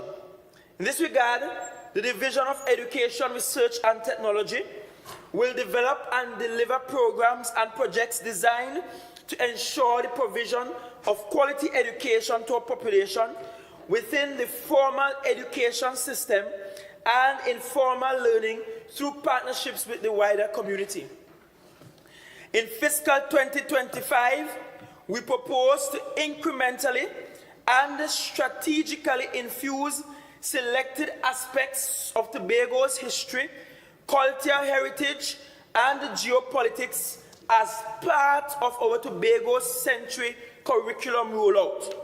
Our aim is to develop a strong sense of self-identity anchored in the value identity of Tobagonians in the island's school population.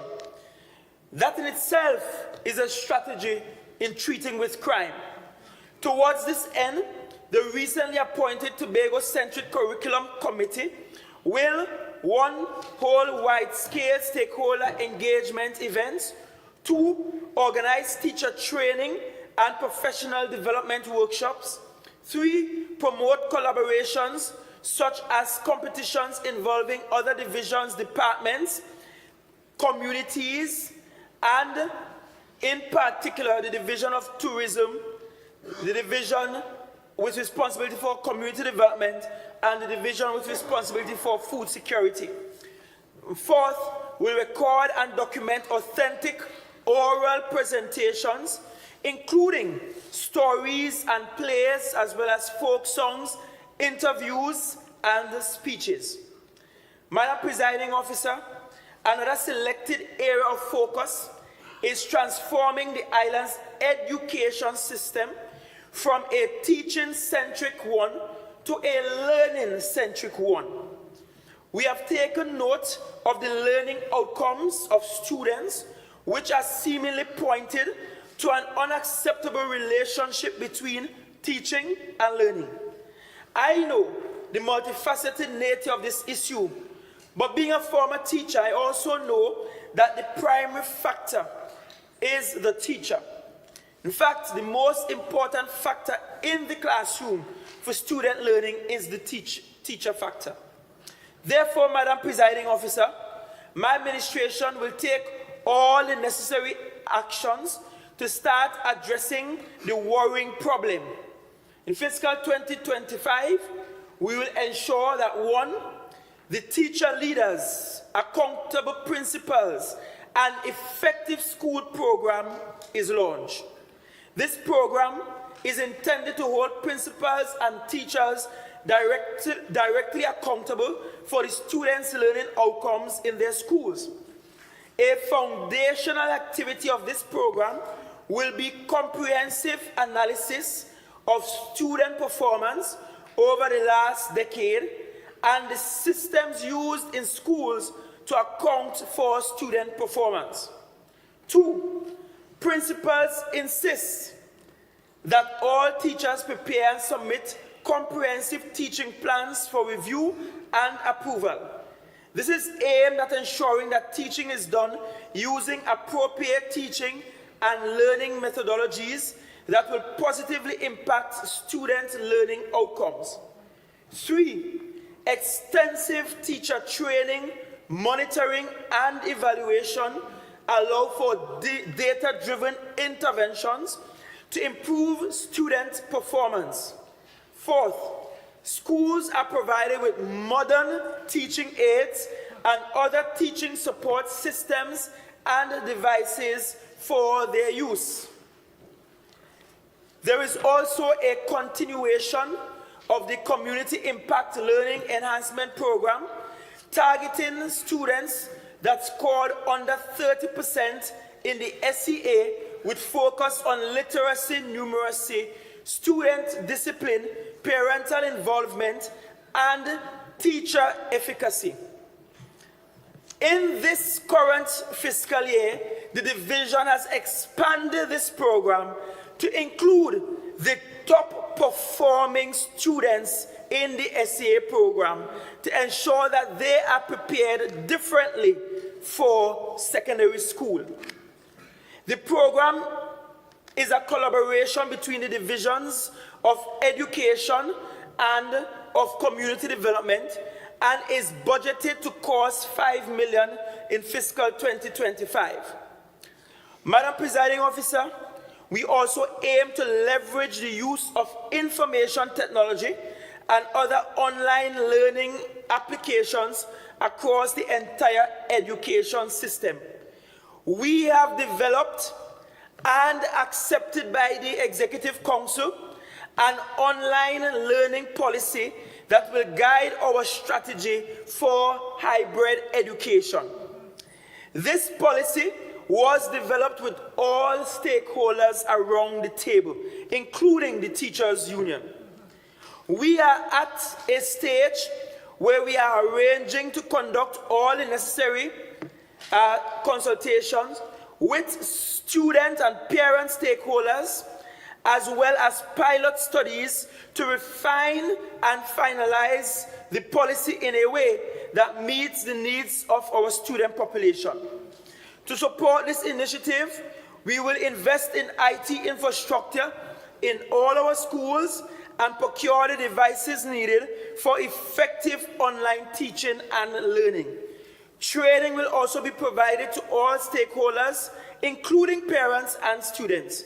We propose to expend $2 million on the pilot project in fiscal 25.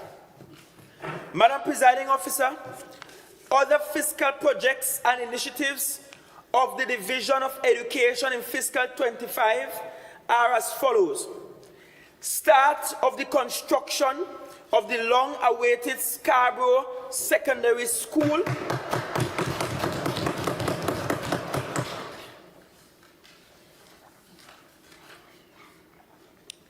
We budgeted $15 million for the completion of pre-construction activities and the commencement of construction in fiscal 2025. Secondly, we will design and implement school-specific safety plans to address indiscipline and the incidents of school violence. This will be done in collaboration with the Division of Community Development, Youth Development and Sport under the Tobago Community Safety Program at a budgeted cost of $5 million. Thirdly, there will be the revision of the Financial Assistance Program to ensure greater alignment and uptake between the offerings for financial assistance and the island's projected labor needs. We propose an expenditure of $4 million in fiscal 2025. Repair and upgrades of our aging school plants at a budgeted cost of $30 million. Construction of an early childhood center in Corland is about to commence, and we budget that will cost $8 million. The start of construction of the education campus for our special needs children at Signal Hill, $4 million is budgeted for this project in 2025, but in 2024, land preparation will begin. Madam Presiding Officer, permit me to speak to our selected health and social safety net support strategies.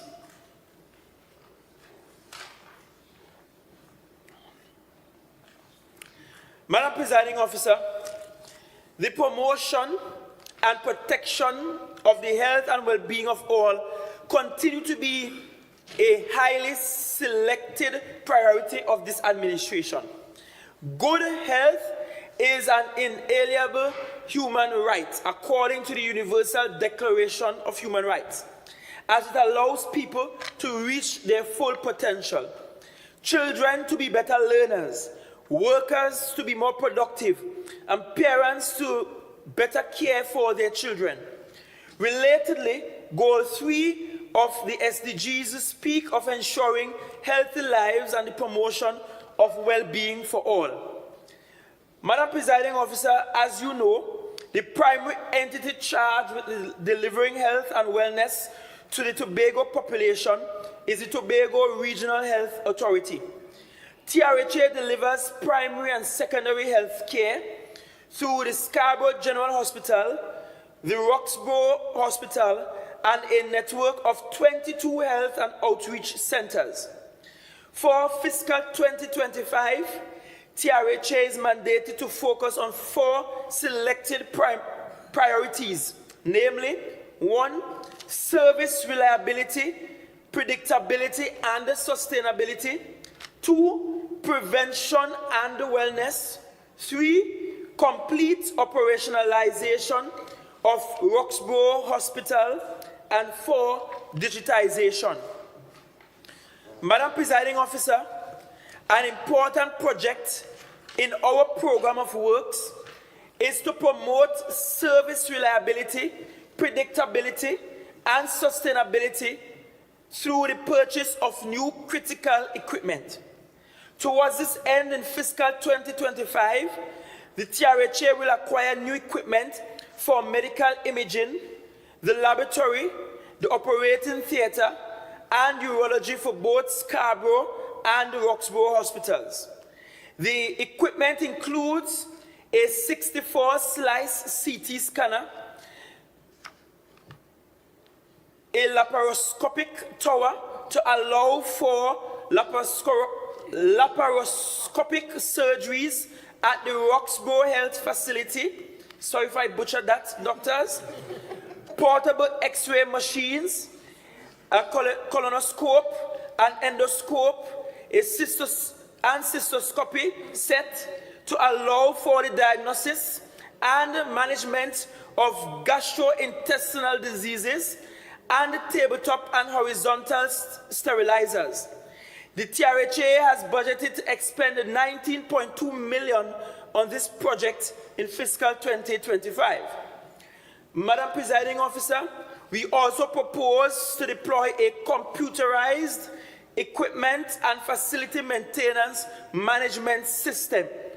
The system will monitor the lifespan of equipment and schedule timely maintenance to improve the reliability of all critical plant and equipment. This will serve to reduce downtime and replace assets in a timely manner.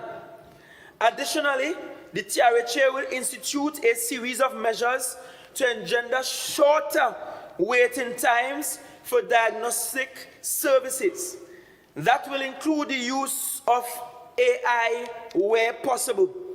In this regard, to reduce the waiting time for reports on all medical imaging and pathology services, specialists will be recruited on both a full-time and part-time basis, and experts will be outsourced.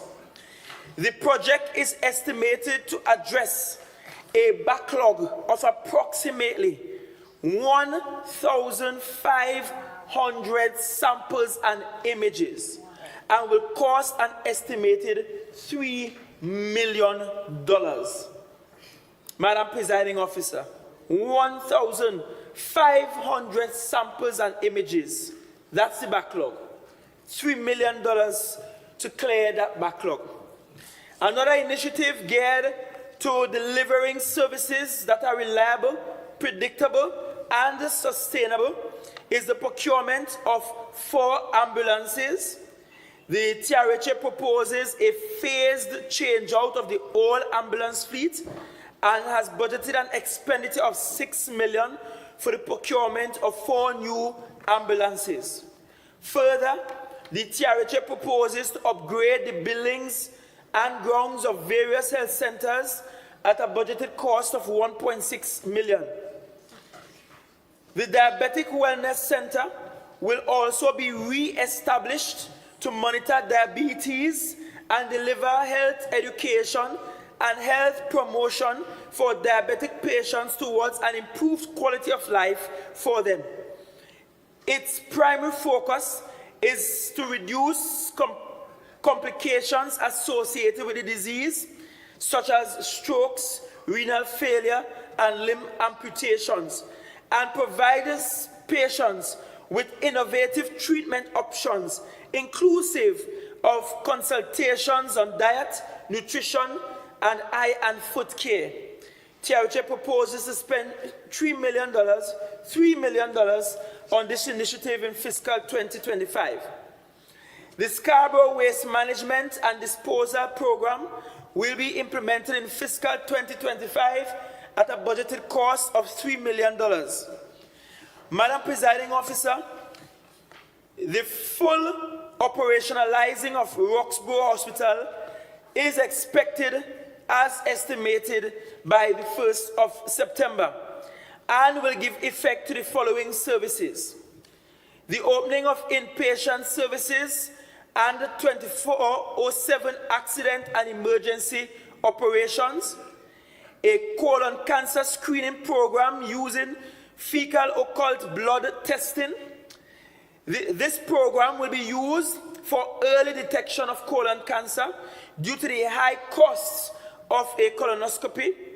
The FOBT screening program, which is a recognized tool for population screening for colon cancer, will be introduced. vascular access surgery.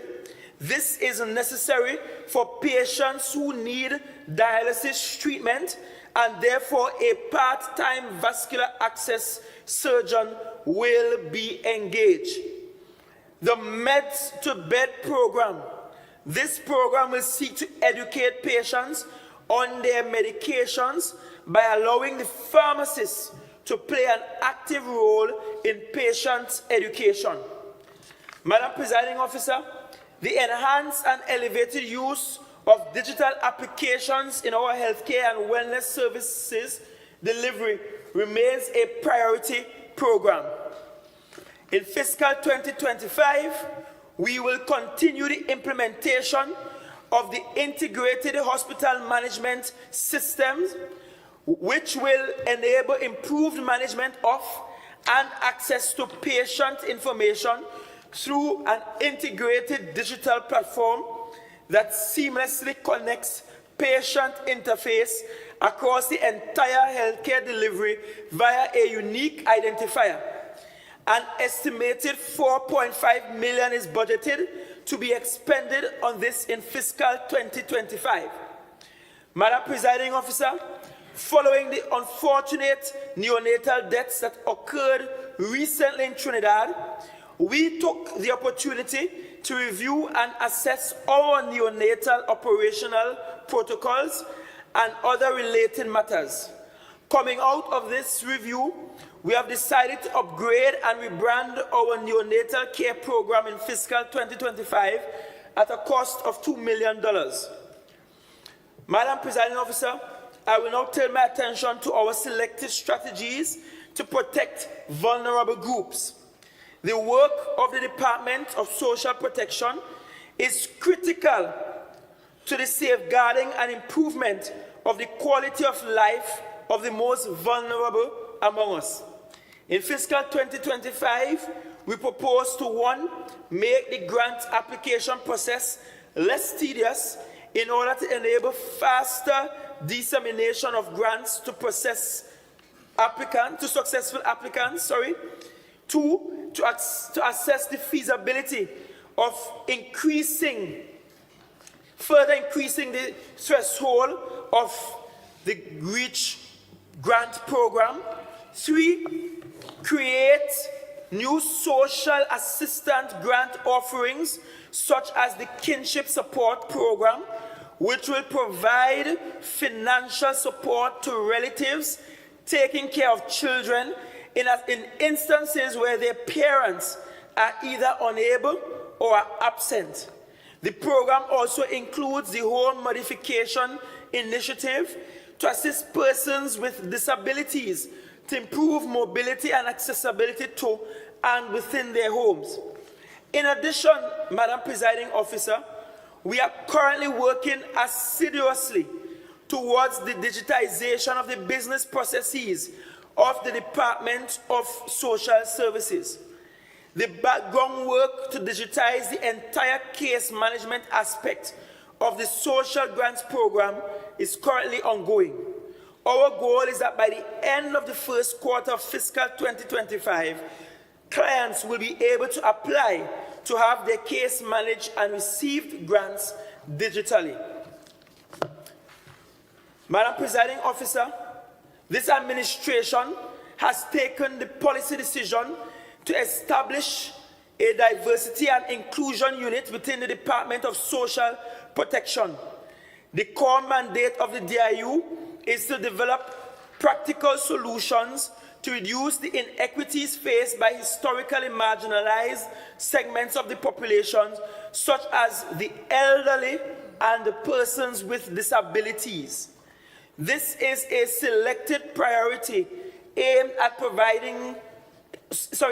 improving the socio-economic well-being of this segment of the population. Madam Presiding Officer, let me now present our plans to improve housing opportunities and housing quality.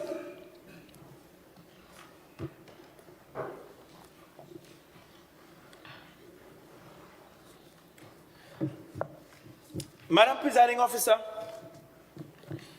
fit-for-purpose quality housing is a significant contributor to socio-economic development and has long been recognized as a basic human need.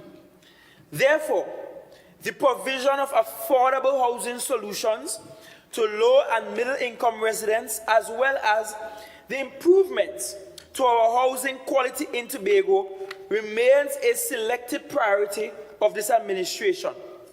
We are forever mindful of the fact that existing failures in our real estate and housing market place the cost of land and home ownership out of the reach of the vast majority of our citizens.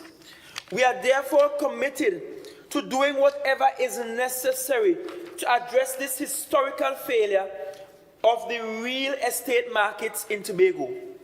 In this regard, in fiscal 2025, we propose to start construction of 54 housing solutions in Riseland Housing Development in collaboration with the Inter-American Development Bank. In fact, let me inform this House, as I've done before, that the Tobago House of Assembly has done everything required and our information is stuck at the Ministry of Housing and has not been sent to the Inter-American Development Bank, stalling this project. But with or without the collaboration, we shall build these housing units in Riseland. We will begin infrastructure works for 447 housing units at the 46-acre Shervan housing development. The infrastructure designs have been scoped at an estimated cost of 94 million and are expected to be completed in 36 months in 4 phases. We have budgeted 20 million to do phase 1 in fiscal 2025. Then we will begin the construction of 140 housing units at Adventure Housing Development phase 2 at a budgeted cost of 7 million. We will start pre-infrastructure construction works and the processes for the distribution of 75 parcels of land at Bacolet. We will commence infrastructure works and start the processes towards the distribution of 35 parcels of land at Adelphi Mason Hall. The designs were scoped at an estimated cost of 12 million with a completion period of 16 months. We will complete the infrastructure works and the distribution of 37 available parcels of land at Castara Housing Development at a budgeted cost of 3 million. This is additional to what was given out recently and what we gave out in the past. Construction and distribute 50 housing units under the Social Assistance Program and the Home Ownership Made Equal Program at a cost of 14 million. Madam Presiding Officer, the Executive Council has taken a policy decision to establish the Tobago Urban and Rural Housing Corporation as a special purpose company under the Division of Settlements, Public Utilities and Rural Development. This company has collaborative functionalities with the Division of Infrastructure, Quarries and Urban Development, and has as its primary mandate sustainable urban and rural development, the provision of fit-for-purpose affordable housing solutions, and the general improvement of the living conditions of Tobagonians. Madam Presiding Officer, our strategic approach to the development of the housing sector on the island also includes providing opportunities and financial support for Tobagonians to enhance the condition of their homes. In this regard, we will continue the streamlining of the application process to access the home improvement grants and subsidies. In fiscal 2025, our target is to process 90% of the applications received under the Home Improvement Program within 21 days. We propose to expend 15 million to the benefit of 1,900 applicants. In addition, we will continue to collaborate with Habitat for Humanity to upgrade our housing stock and increase protection against natural disasters and the effects of climate change.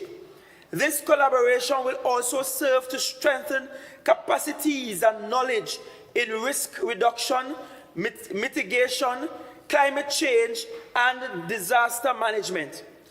Habitat for Humanity is investing 1.5 million to be matched by a similar investment amount by the Tobago House of Assembly. Madam Presiding Officer, a critical component of our housing program that provides for safety is our street lighting and electrification program. In fiscal 2025, we propose to embark upon a street lighting campaign with a targeted installation of 600 street lights in the eastern and northern part of the island to the direct benefit of 75 families and at an estimated cost of 3 million. Madam Presiding Officer, please allow me to now turn my attention to community empowerment, youth development, and sport.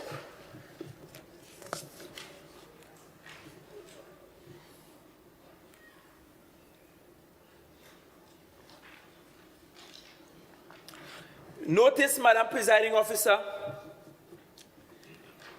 that this administration views community empowerment, youth development and sport as a critical building block in our development efforts towards making Tobago the greatest little island on the planet. And that's why we are rebranding it from just being community development, but to community empowerment.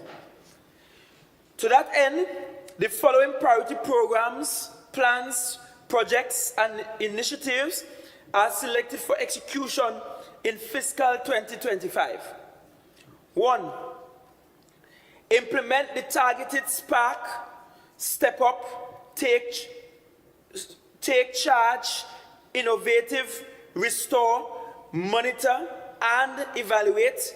So it's Spark,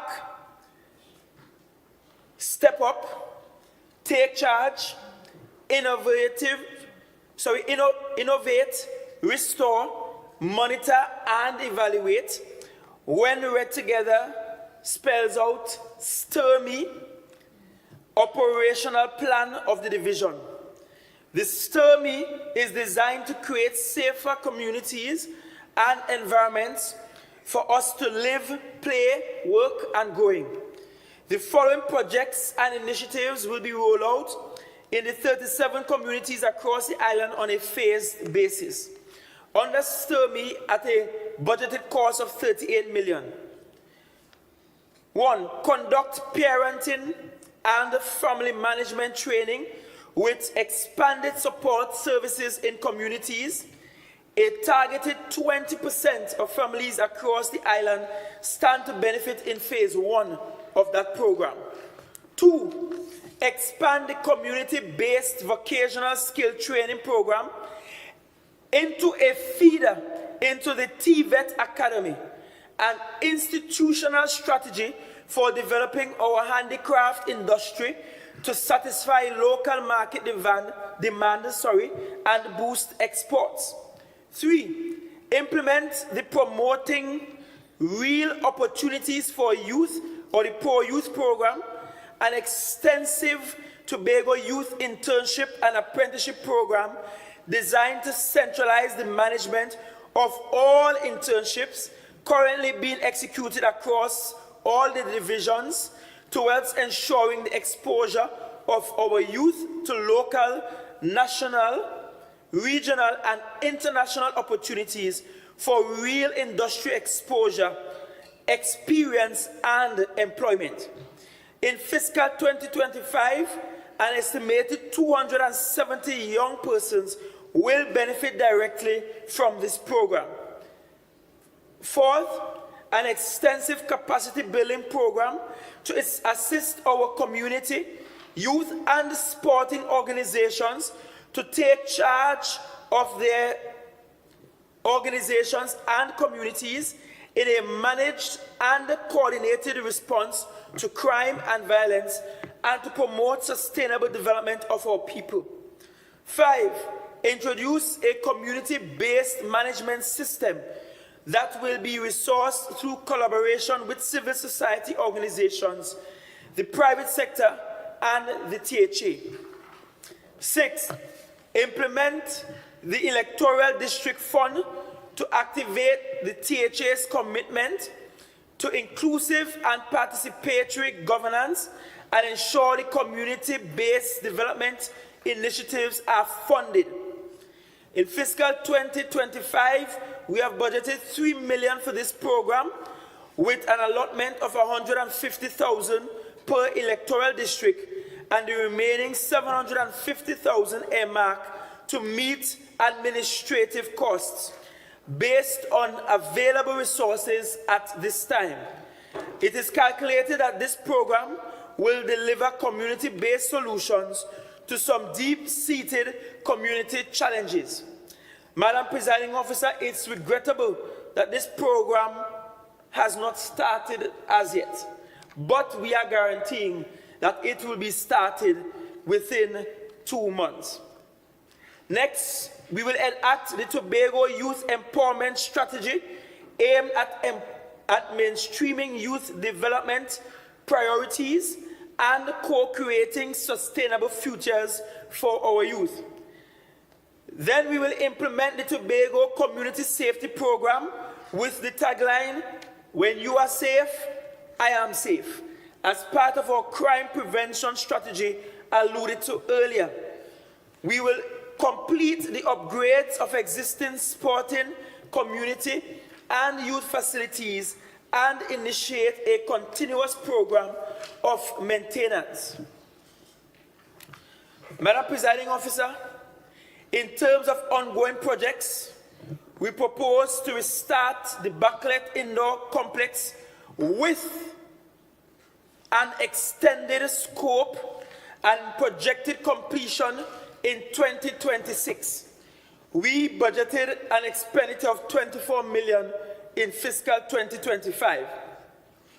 The Shuttleville Community Center, which is resuming in a few days, we propose an estimated cost of $10 million and a completion time of 12 months. The Goodwood Pavilion, which is earmarked for completion in December 2024 at a cost of $7.5 million.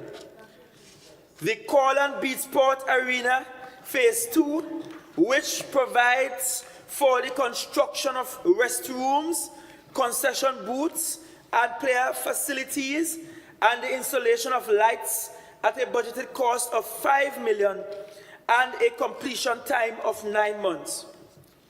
Madam Presiding Officer, the following projects will also be initiated. Plymouth Pump Track as a vehicle for improving community safety, entrepreneurship, and professional sport development in the area of cycling and related sports. The Scarborough Community Center upgrade works at a budgeted cost of $2 million will see Scarborough, after such a long time, regaining its community center. Fun fact, Madam Presiding Officer, the Scarborough Community Center was taken since the first chairman, Mr. A.N.R. Robinson, to facilitate housing of the Tobago House of Assembly. Wow. We are now in 2024 and we are finally preparing to return the Scarborough Community Center to the people of Scarborough.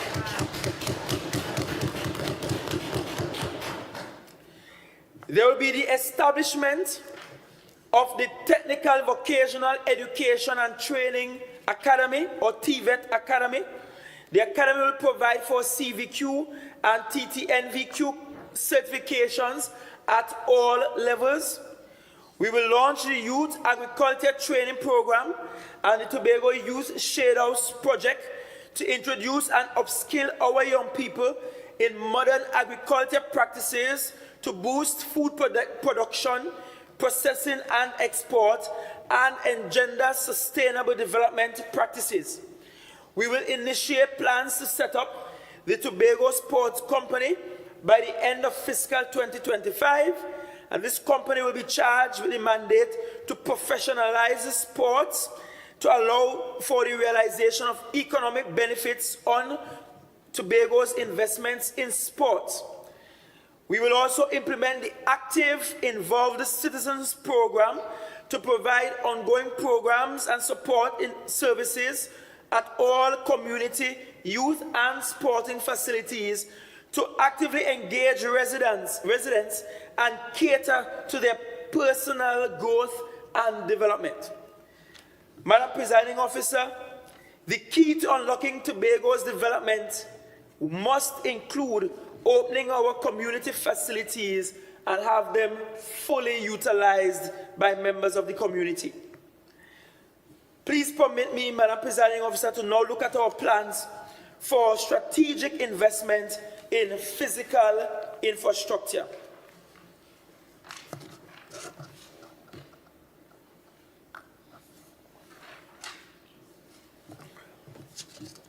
Madam Presiding Officer, this administration places great socio-economic value and importance on its policy agenda to develop a modern, safe, and green physical infrastructure landscape in Tobago. To initiate this ambition, we have strategically selected some key infrastructure projects for execution in fiscal 2025. In this regard, we propose to execute the following projects. 1. The Bad Rock Roadway Realignment and Improvement Project. It is critically important to the restoration of the integrity of the Windward Main Road in that area, which was significantly affected by a landslip in 2022. The technical assessments, feasibility, surveys, and designs have been completed. The project is now shovel-ready at an estimated $15 million. 2. The construction of the Turpin Bend Bypass Road at Charlottesville. Let me go slowly here. This is another high-priority selected infrastructure project. The area is prone to serious accidents and poses a continuous threat to the safety of commuters. When completed, this long-promised project will also create safe access to lands for village expansion. By design, this project will be completed in 14 months at a cost of $14 million. We have budgeted for an expenditure of at a cost of $10 million. We have budgeted for an expenditure of $8 million in fiscal 2025. 3. The realignment of Northside Road in Runnymede in the area of the Silk Cotton Tree. This project is urgently needed to sustain safe traffic flows to and from the villages in the northern parts of Tobago. The roots of the Silk Cotton Tree have affected the structural integrity of the road and must be treated with. The project by design includes realignment of the road and construction of retaining structures. The project will be ready for execution in fiscal 2025 at a cost of $5 million. Approximately 50 persons will be employed during the construction of the realignment of the North Side Road in Runnymede in the area of the Silk Cotton Tree. 4th, the completion of the Easterfield Road from Mason Hall to Stolly Park. This is a selected priority project for fiscal 2025. It will enable quick and safe traffic to and from Mason Hall to Stolly Park thereby facilitating commercial vehicular access to the Hillsborough Water Treatment Facility. It will also improve commercial and residential investment viability of the lands in these areas. Member for Mount St. George, Goodwood, your farmers will be happy for this project. The project by design and scope is estimated to cost 28 million and has a construction period of 24 months. Over 100 persons are calculated to be employed during the life of this project.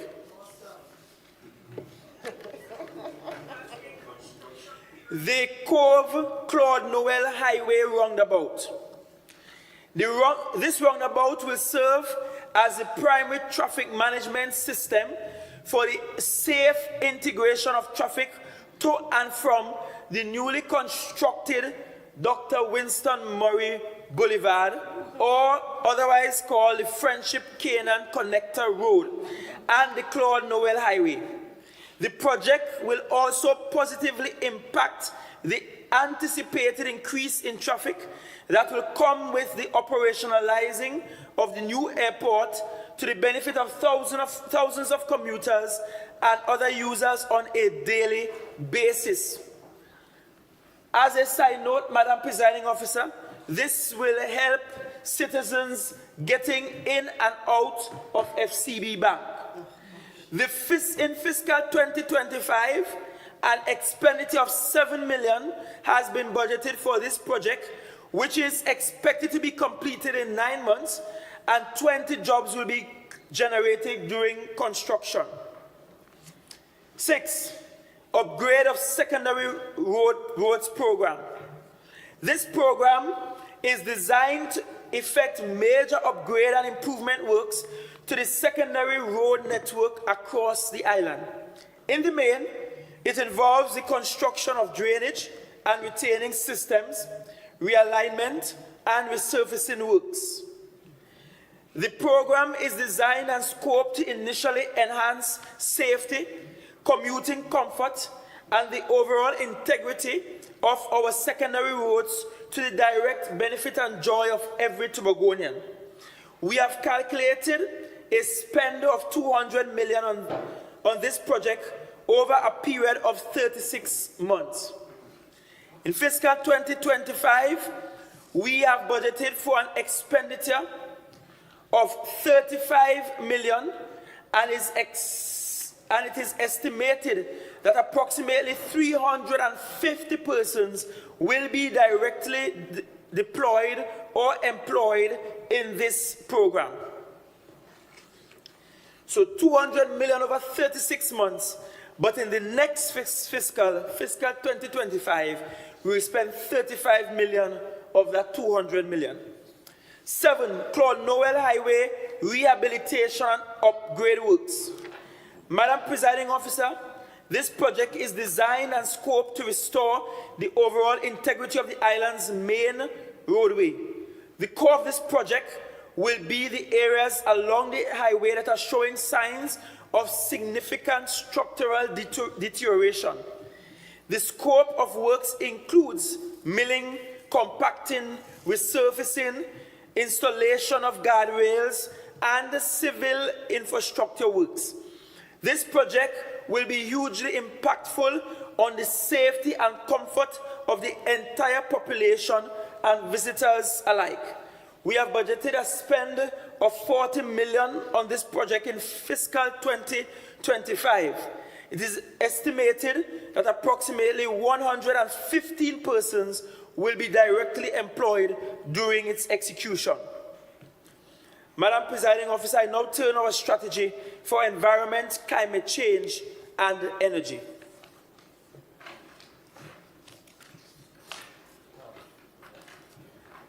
Madam Presiding Officer, environmental sustainability is one of the core priorities of Tobago's development agenda. Currently, the departments and units with the mandates for the environment, energy, and coastal management are resident in different divisions across the THA, which makes policy coordination and integration difficult.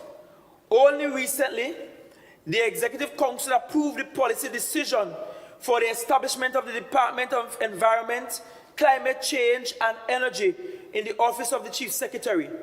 This institutional arrangement, through which the island's environmental integrity and credentials will be managed and monitored, integrates the functions of the following 4 units: the Environmental Management Unit, the Climate Change Unit, Energy and Energy Transition Unit, and the Coastal Zone Management Unit, which was previously at the Division of Infrastructure.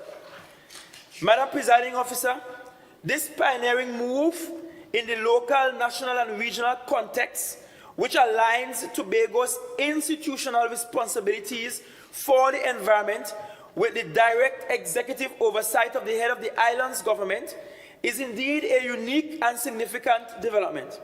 The integration of the 4 units allows for the development and implementation of Tobago's specific policy prescriptions related to the sustainable management of land, air, and water resources, carbon neutrality and green energy transition, coastal zone monitoring and management, and climate change adaptation and mitigation. Madam Presiding Officer, the new department will also allow for the bridging of governance arrangements through which the private sector and civil society can directly influence climate change policy and actions through the Climate Change Standing Committee and the Climate Change Working Group. The bridging of governance arrangements is in line with the THA's recognition that effective environmental and climate change management necessitates a whole of government, whole of society approach. This, or the deliberate alignment of climate policy with disaster response and climate financing, is another critical functional requirement.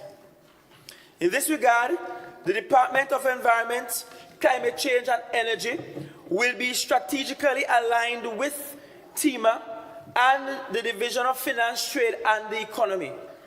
Madam Presiding Officer, TEMA's work will provide invaluable data and support for the new department, including institutional synergies between climate change adaptation, mitigation, and disaster management.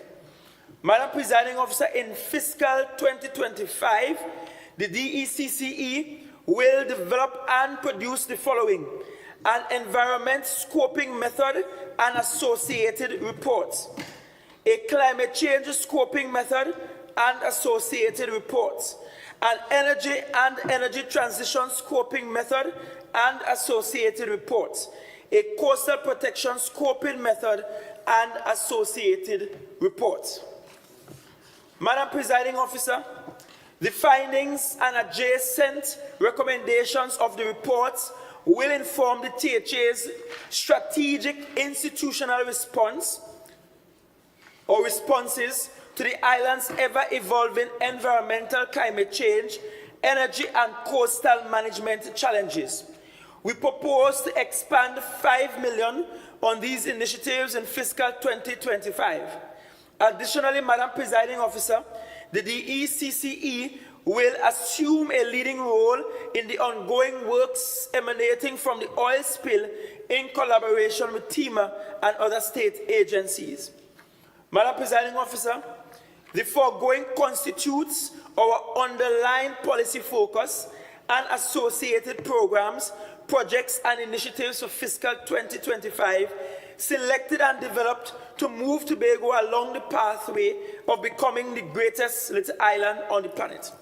The respective line secretaries and assistant secretaries will elaborate on the details of our 2025 proposed program of works during the ensuing debate. We read that again, so I won't hear in the immediate opposing response that we need details.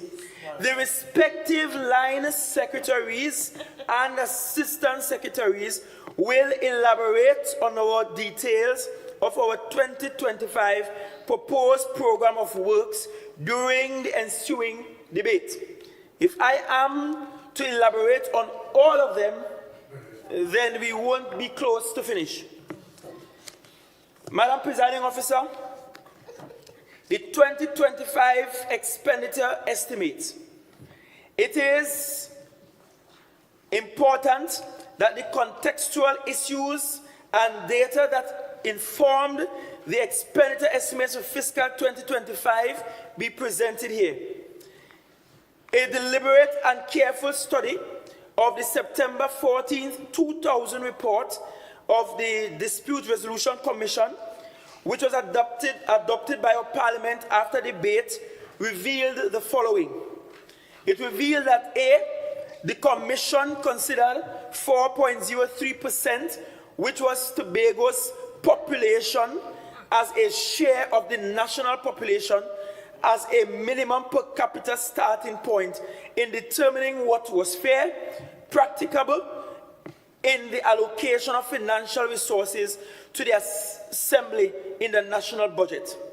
B, the Commission recommended an upper limit of 6.9%, which they felt spoke to the legal considerations listed under Section 43 of the THA Act, which includes physical separation of Tobago by sea from Trinidad and Tobago's distinct identity, isolation from the principal national growth centers, absence of the multiplier effect of expenditure and investment, private and public, made in Trinidad, and to some extent those made in Tobago where the taxes are paid in Trinidad, restricted opportunities for employment and career fulfillment, the impracticability of participation by residents of Tobago in the major educational, cultural, and sporting facilities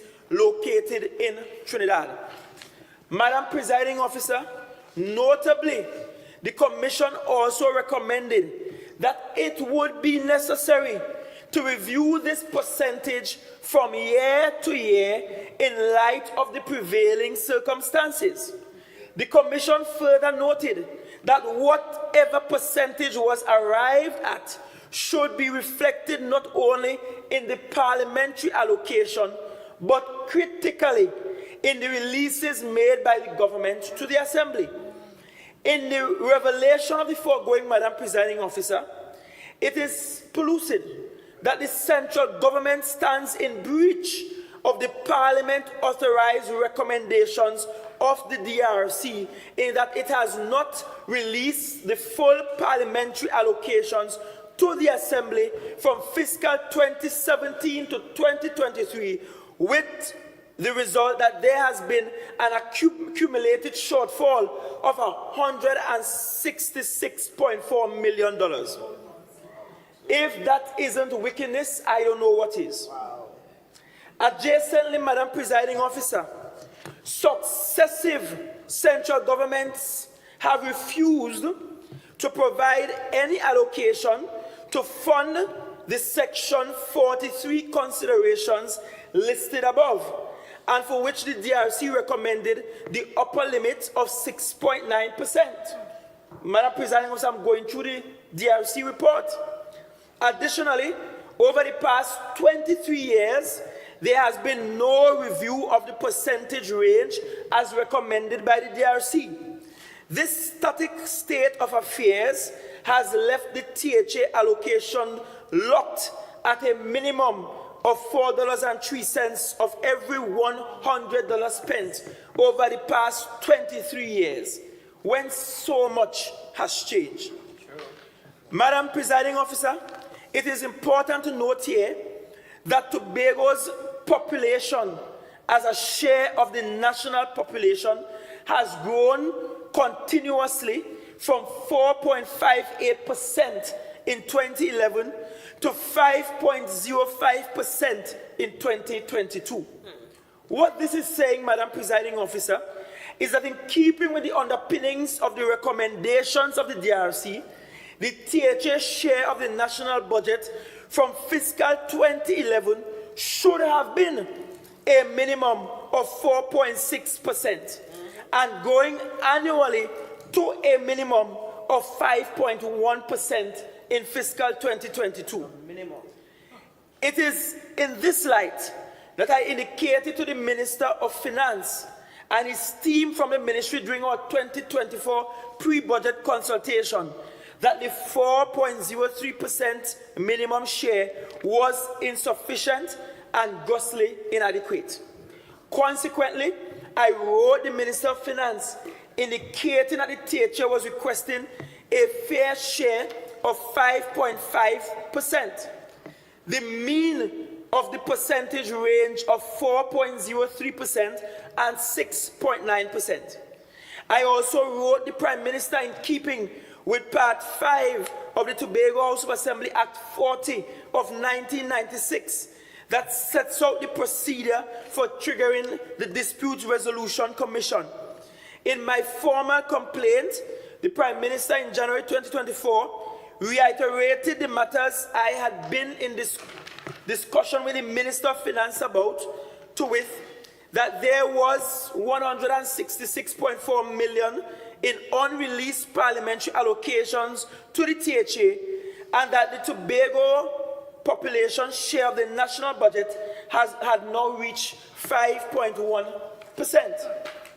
I made two proposals to the Prime Minister as to how the matters should be settled. One, that the THA be given 166.4 million, and two, that in keeping with the DRC recommendation, the THA share of the 2025 national budget should be increased in the midterm review up to 5.5% from the 4.30%. Madam Presiding Officer, the Prime Minister responded, indicating that he had sent my complaint to the Attorney General for his advice. However, to date, I have not received any further communication from the Prime Minister on this most important issue of Tobagonians being allocated and given our correct, fair, and appropriate minimum share of the national budget. I have prepared a missive seeking an update on the matter, and it will be dispatched to the Prime Minister soon. Relatedly, Madam Presiding Officer, it is important to mention here that both the current PNM administration and the opposition UNC prepared and laid constitution amendment bills in the National Parliament proposing percentage shares of 8% in 2021 and 6.9% in 2023 of the national budget, respectively. Madam Presiding Officer, I am certain that all, inclusive of the Prime Minister and the Minister of Finance, will agree that the THA's formal request of a minimum share of 5.8% of the 2025 national budget is reasonable and just and in alignment with the Tobago population of 5.05% in 2022. In light of the foregoing, I predicted the estimates of expenditure for the Tobago House of Assembly for fiscal 2025 on a percentage share of 5.8% of the national budget at 6.58 billion. Of 65.8 billion. I am predicting that the national budget will be 65.8 billion, and therefore Tobago is asking for 5.8% of 65.8 billion. Accordingly, Madam Presiding Officer, the total estimates of expenditure for fiscal 2025 are calculated as 3.956 billion, of which the current expenditure amount to 2.819 billion. Development program expenditure estimates amount to 1.002 billion. URP expenditure to 91.9 million and CPEP expenditure to 43.8 million. Madam Presiding Officer, any allocation to the THA in fiscal 2025 that is less than the 5.8% will constitute a non-alleviation of the per capita expenditure inequality that has defined the national budget since 1962 and more recently from 2011. All Tobago is requesting is budgeting or budgetary per capita expenditure equality as a minimum revenue share to the THA, of which is calculated at a measly $5.80 out of every budgeted $100 proposed in the national expenditure for fiscal 2025. All we are asking for is $5.80 of every 100. Madam Presiding Officer, this is a fair and reasonable ask. Recurrent expenditure estimates and highlights. Madam Presiding Officer, the recurrent estimates for fiscal 2025 totaling $2.817 billion are disaggregated as follows. Personal expenditure, $829.8 million. Goods and services, $855.3 million. Minor equipment and purchases, $29.4 million. Current transfers and subsidies, $1.1 billion. Madam Presiding Officer, the disaggregation of the recurrent expenditure estimates by division for fiscal 2025 is as follows.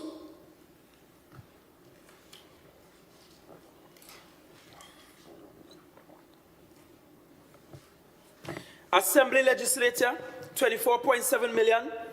Office of the Chief Secretary, $193.3 million. Finance, Trade and the Economy, $199.5 million. Tourism, Culture, Antiquities and Transportation, $197.9 million. Education, Research and Technology, $556 million. Community Development, Youth Development and Sport, $117.6 million. Infrastructure, Quarries and Urban Development, $389.7 million.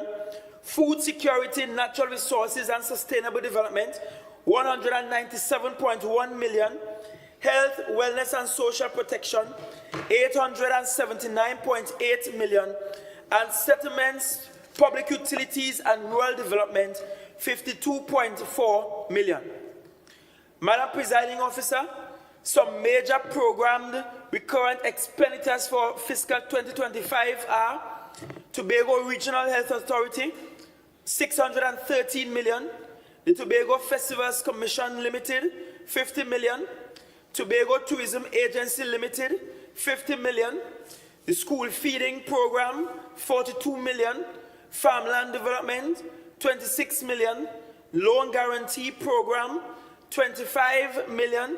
Tobago Agribusiness Development Company, $11 million. The Tobago Reforestation and Watershed Rehabilitation Program, $10 million. And the Tobago Performing Arts Company, $8 million. Madam Presiding Officer, I will now present the development program estimates. Madam Presiding Officer, the estimates for the development program for fiscal 2025 amount to $1.002 billion. Across the sectors, the estimates are disaggregated as follows. Pre-investment, $0.5 million. Productive sectors, $1.5 million.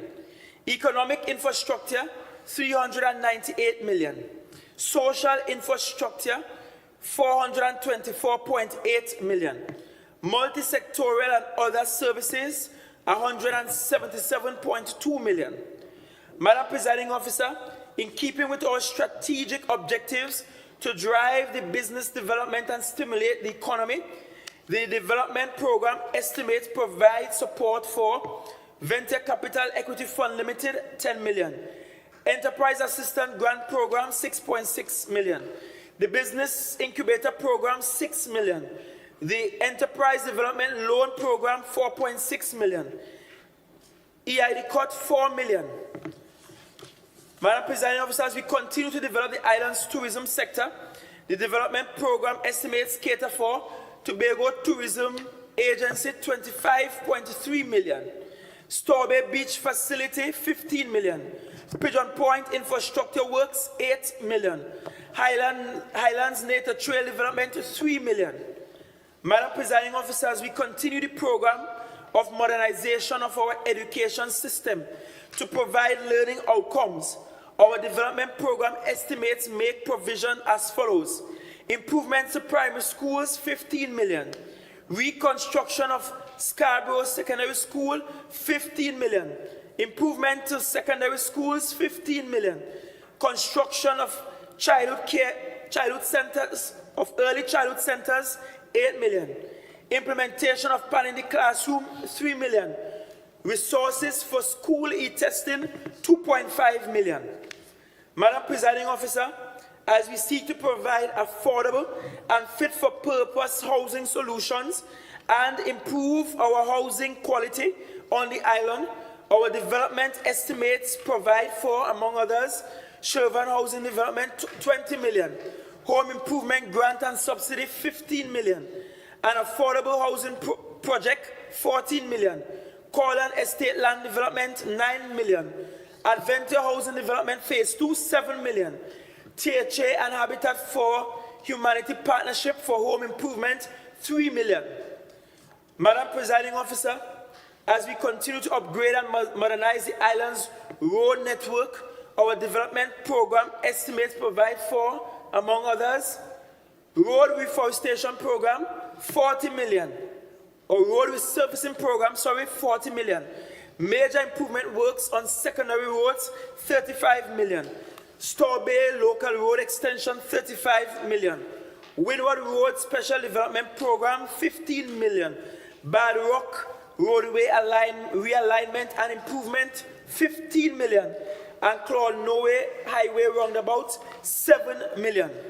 Other expenditure estimates, Madam Presiding Officer, in fiscal 2025, we intend to spend 91.9 million and 4.3 million for URP and CPEP, respectively. These figures were calculated based on the increased salaries of workers in these programs. Madam Presiding Officer, I now present the financing options. Financing the 2025 expenditure estimates of tax and non-tax revenues. Madam Presiding Officer, for fiscal 2025, the estimates of tax and non-tax revenues are as follows. Taxes on income and profit, 133.9 million. Taxes on property, 3.9 million. Taxes on goods and services, 70 million. Taxes on international trade, 2.6 million. Other taxes, 4.2 million. Total tax revenue estimated at 214.5 million. Property income tax, 0.03 million. Other non-tax revenue, 1.31 million. Total non-tax revenue, 1.34 million. Total revenue, 215.9 million. Madam Presiding Officer, the total revenue projected to be collected in Tobago for fiscal 2025 is 215.9 million. However, it must be noted here that this is not an accurate and true picture of the revenues generated in Tobago. As it is well known, there are significant revenue streams generated in Tobago that are collected in Trinidad and not remitted to Tobago. Madam Presiding Officer, permit me at this juncture to discuss the issue of Trinidad and Tobago Revenue Authority and the property tax. Act number 17 of 2021 which legally provides for the establishment of the Trinidad and Tobago Revenue Authority, was passed and assented to on December 23rd, 2021, mere days after this administration assumed office and 48 hours before the celebration of Christmas 2021. I am not sure as to whether this development was coincidental or calculated, but given their nature, I feel it's more calculated.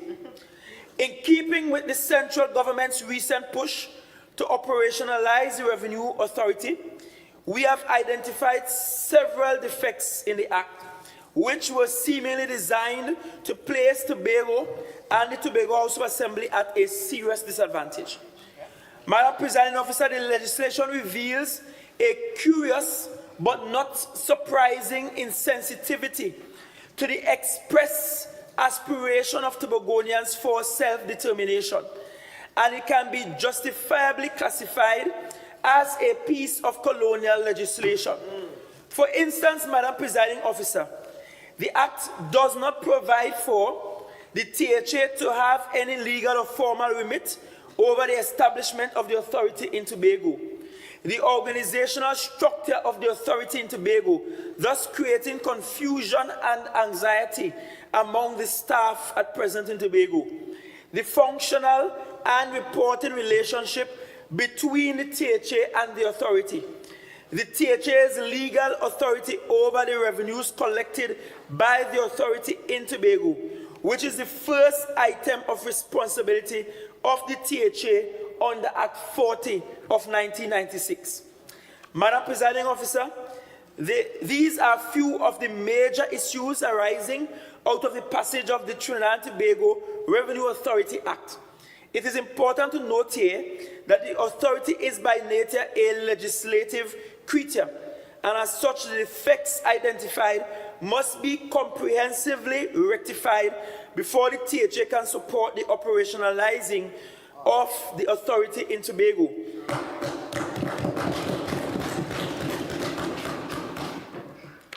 In this regard, I have formally written to the Prime Minister requesting an urgent meeting to discuss this very important issue.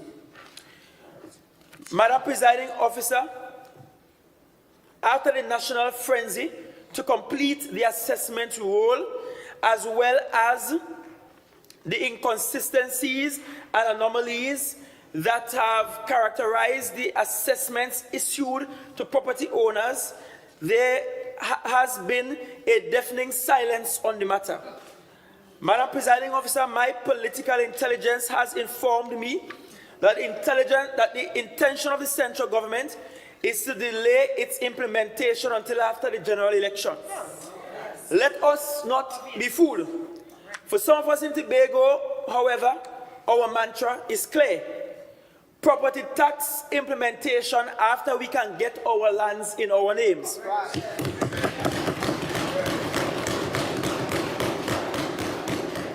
Imagine having to pay property tax on lands that your family for generations cannot remove the colonial masters' names from the deeds. Imagine having to pay property tax on lands you cannot collateralize or cannot mortgage against.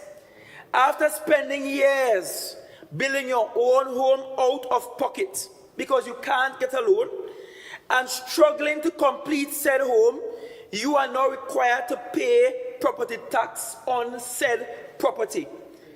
It is for this reason that in fiscal 2025, the THA will open a legal property desk staffed with competent and patient lawyers to assist Tobagonians with the burden of administrating for their property.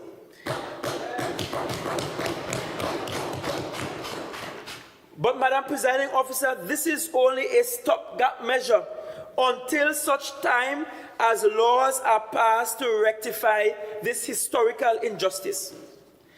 Madam Presiding Officer, I will now turn to our proposed engagement with multilateral funding agencies. Madam Presiding Officer, we intend to deepen our relationships with our multilateral funding partners such as the IDB and the Caribbean Development Bank and the United Nations Development Program towards enhancing access to grant funding and technical assistance. It was only recently that the IDB made a two-day journey with sector and subject matter experts to discuss ongoing projects and future initiatives. It was there that we learned that the housing program in Riseland was never sent from the ministry to the IDB. It is worth noting here that the THA has secured $50,000 in grant funding from the IDB to develop a new public-private partnership policy framework that meets the standards of the new procurement legislation. Another $100,000 was recently approved by the IDB to assist us with some of the preparatory work for the Tobago Development Fund.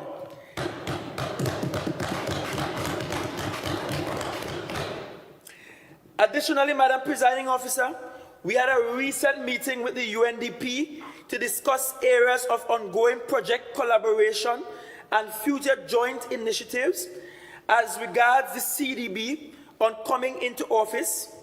My administration had meetings with senior officials of the bank in relation to the conceptualization, design and funding for the new Scarborough Secondary School and our coastal restoration and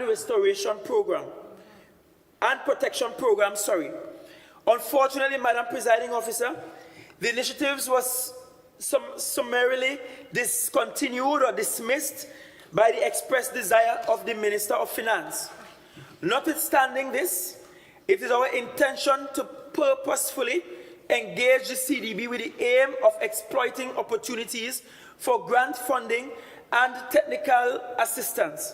In addition, we will continue to pursue access to the approved loan of $100 million from the Development Bank of Latin America, or CAF, which is earmarked for coastal protection works.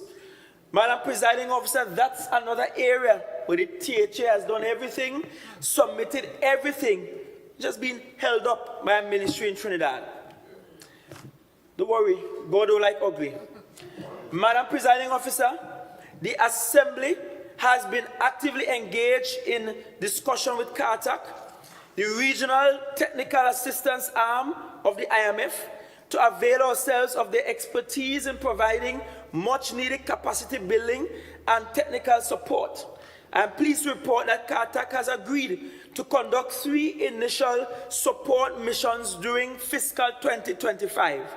These are in the areas of financial budgeting, project management, public sector accounting, i.e. transitioning to a more streamlined accounting system, and strengthening of the internal audit processes.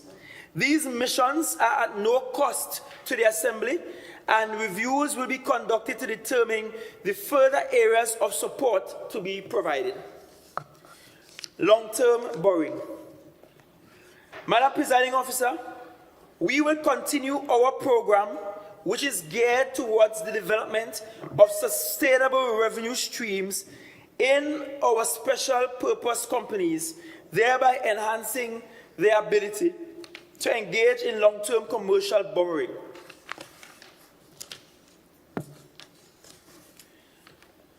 Madam Presiding Officer, as I conclude,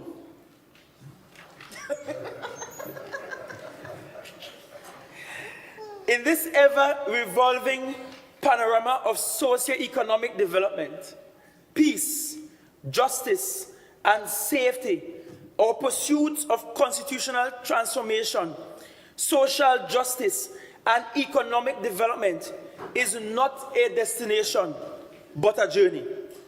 Nothing we do now is for today, but all is for tomorrow. Therefore, what is required is unwavering commitment, bold vision, and collaborative action on a scale that transcends political borders and ideologies.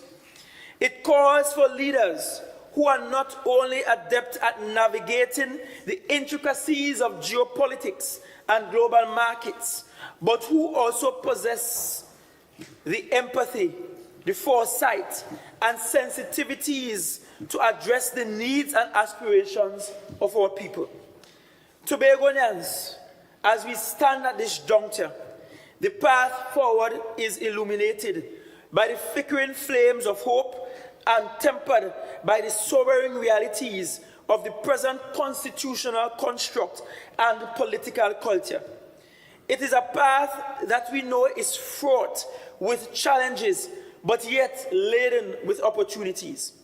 Together, let us embark on this journey with resolve, recognizing that the true measure of our success lies in the deployment of more sustainable practices and the legacy of peace and prosperity we leave for generations to come. Madam Presiding Officer, this is why I am committed to leaving Tobago as the greatest little island on the planet for generations to come. My team and I will remain laser focused on what matters most. Tobago must develop, and I dare say, develop in the shortest possible time. Our development as an island has been held back for far too long. We must break the shackles with which we operate, and as our anthem says and declares with boundless faith in our destiny, that Tobago will become the greatest little island on the planet. As Tobagonians, we must band together and fight against the common threats we face. Our cooperative spirit, our resilience, our tenacity, all qualities for which Tobagonians are well known, are what we require to surmount the challenges we face as a people. I remain eternally confident and optimistic in the wisdom, understanding, intelligence, and decisiveness of Tobagonians. Madam Presiding Officer, with that said, let me thank members of this House and the listening public for commuting with me during this presentation. It is my sincere hope that the essence of this presentation will generate new positive energies and excitement that will power and drive our collective efforts, thereby unlocking the socio-economic development of the greatest little island on the planet. Madam Presiding Officer, I so beg to move.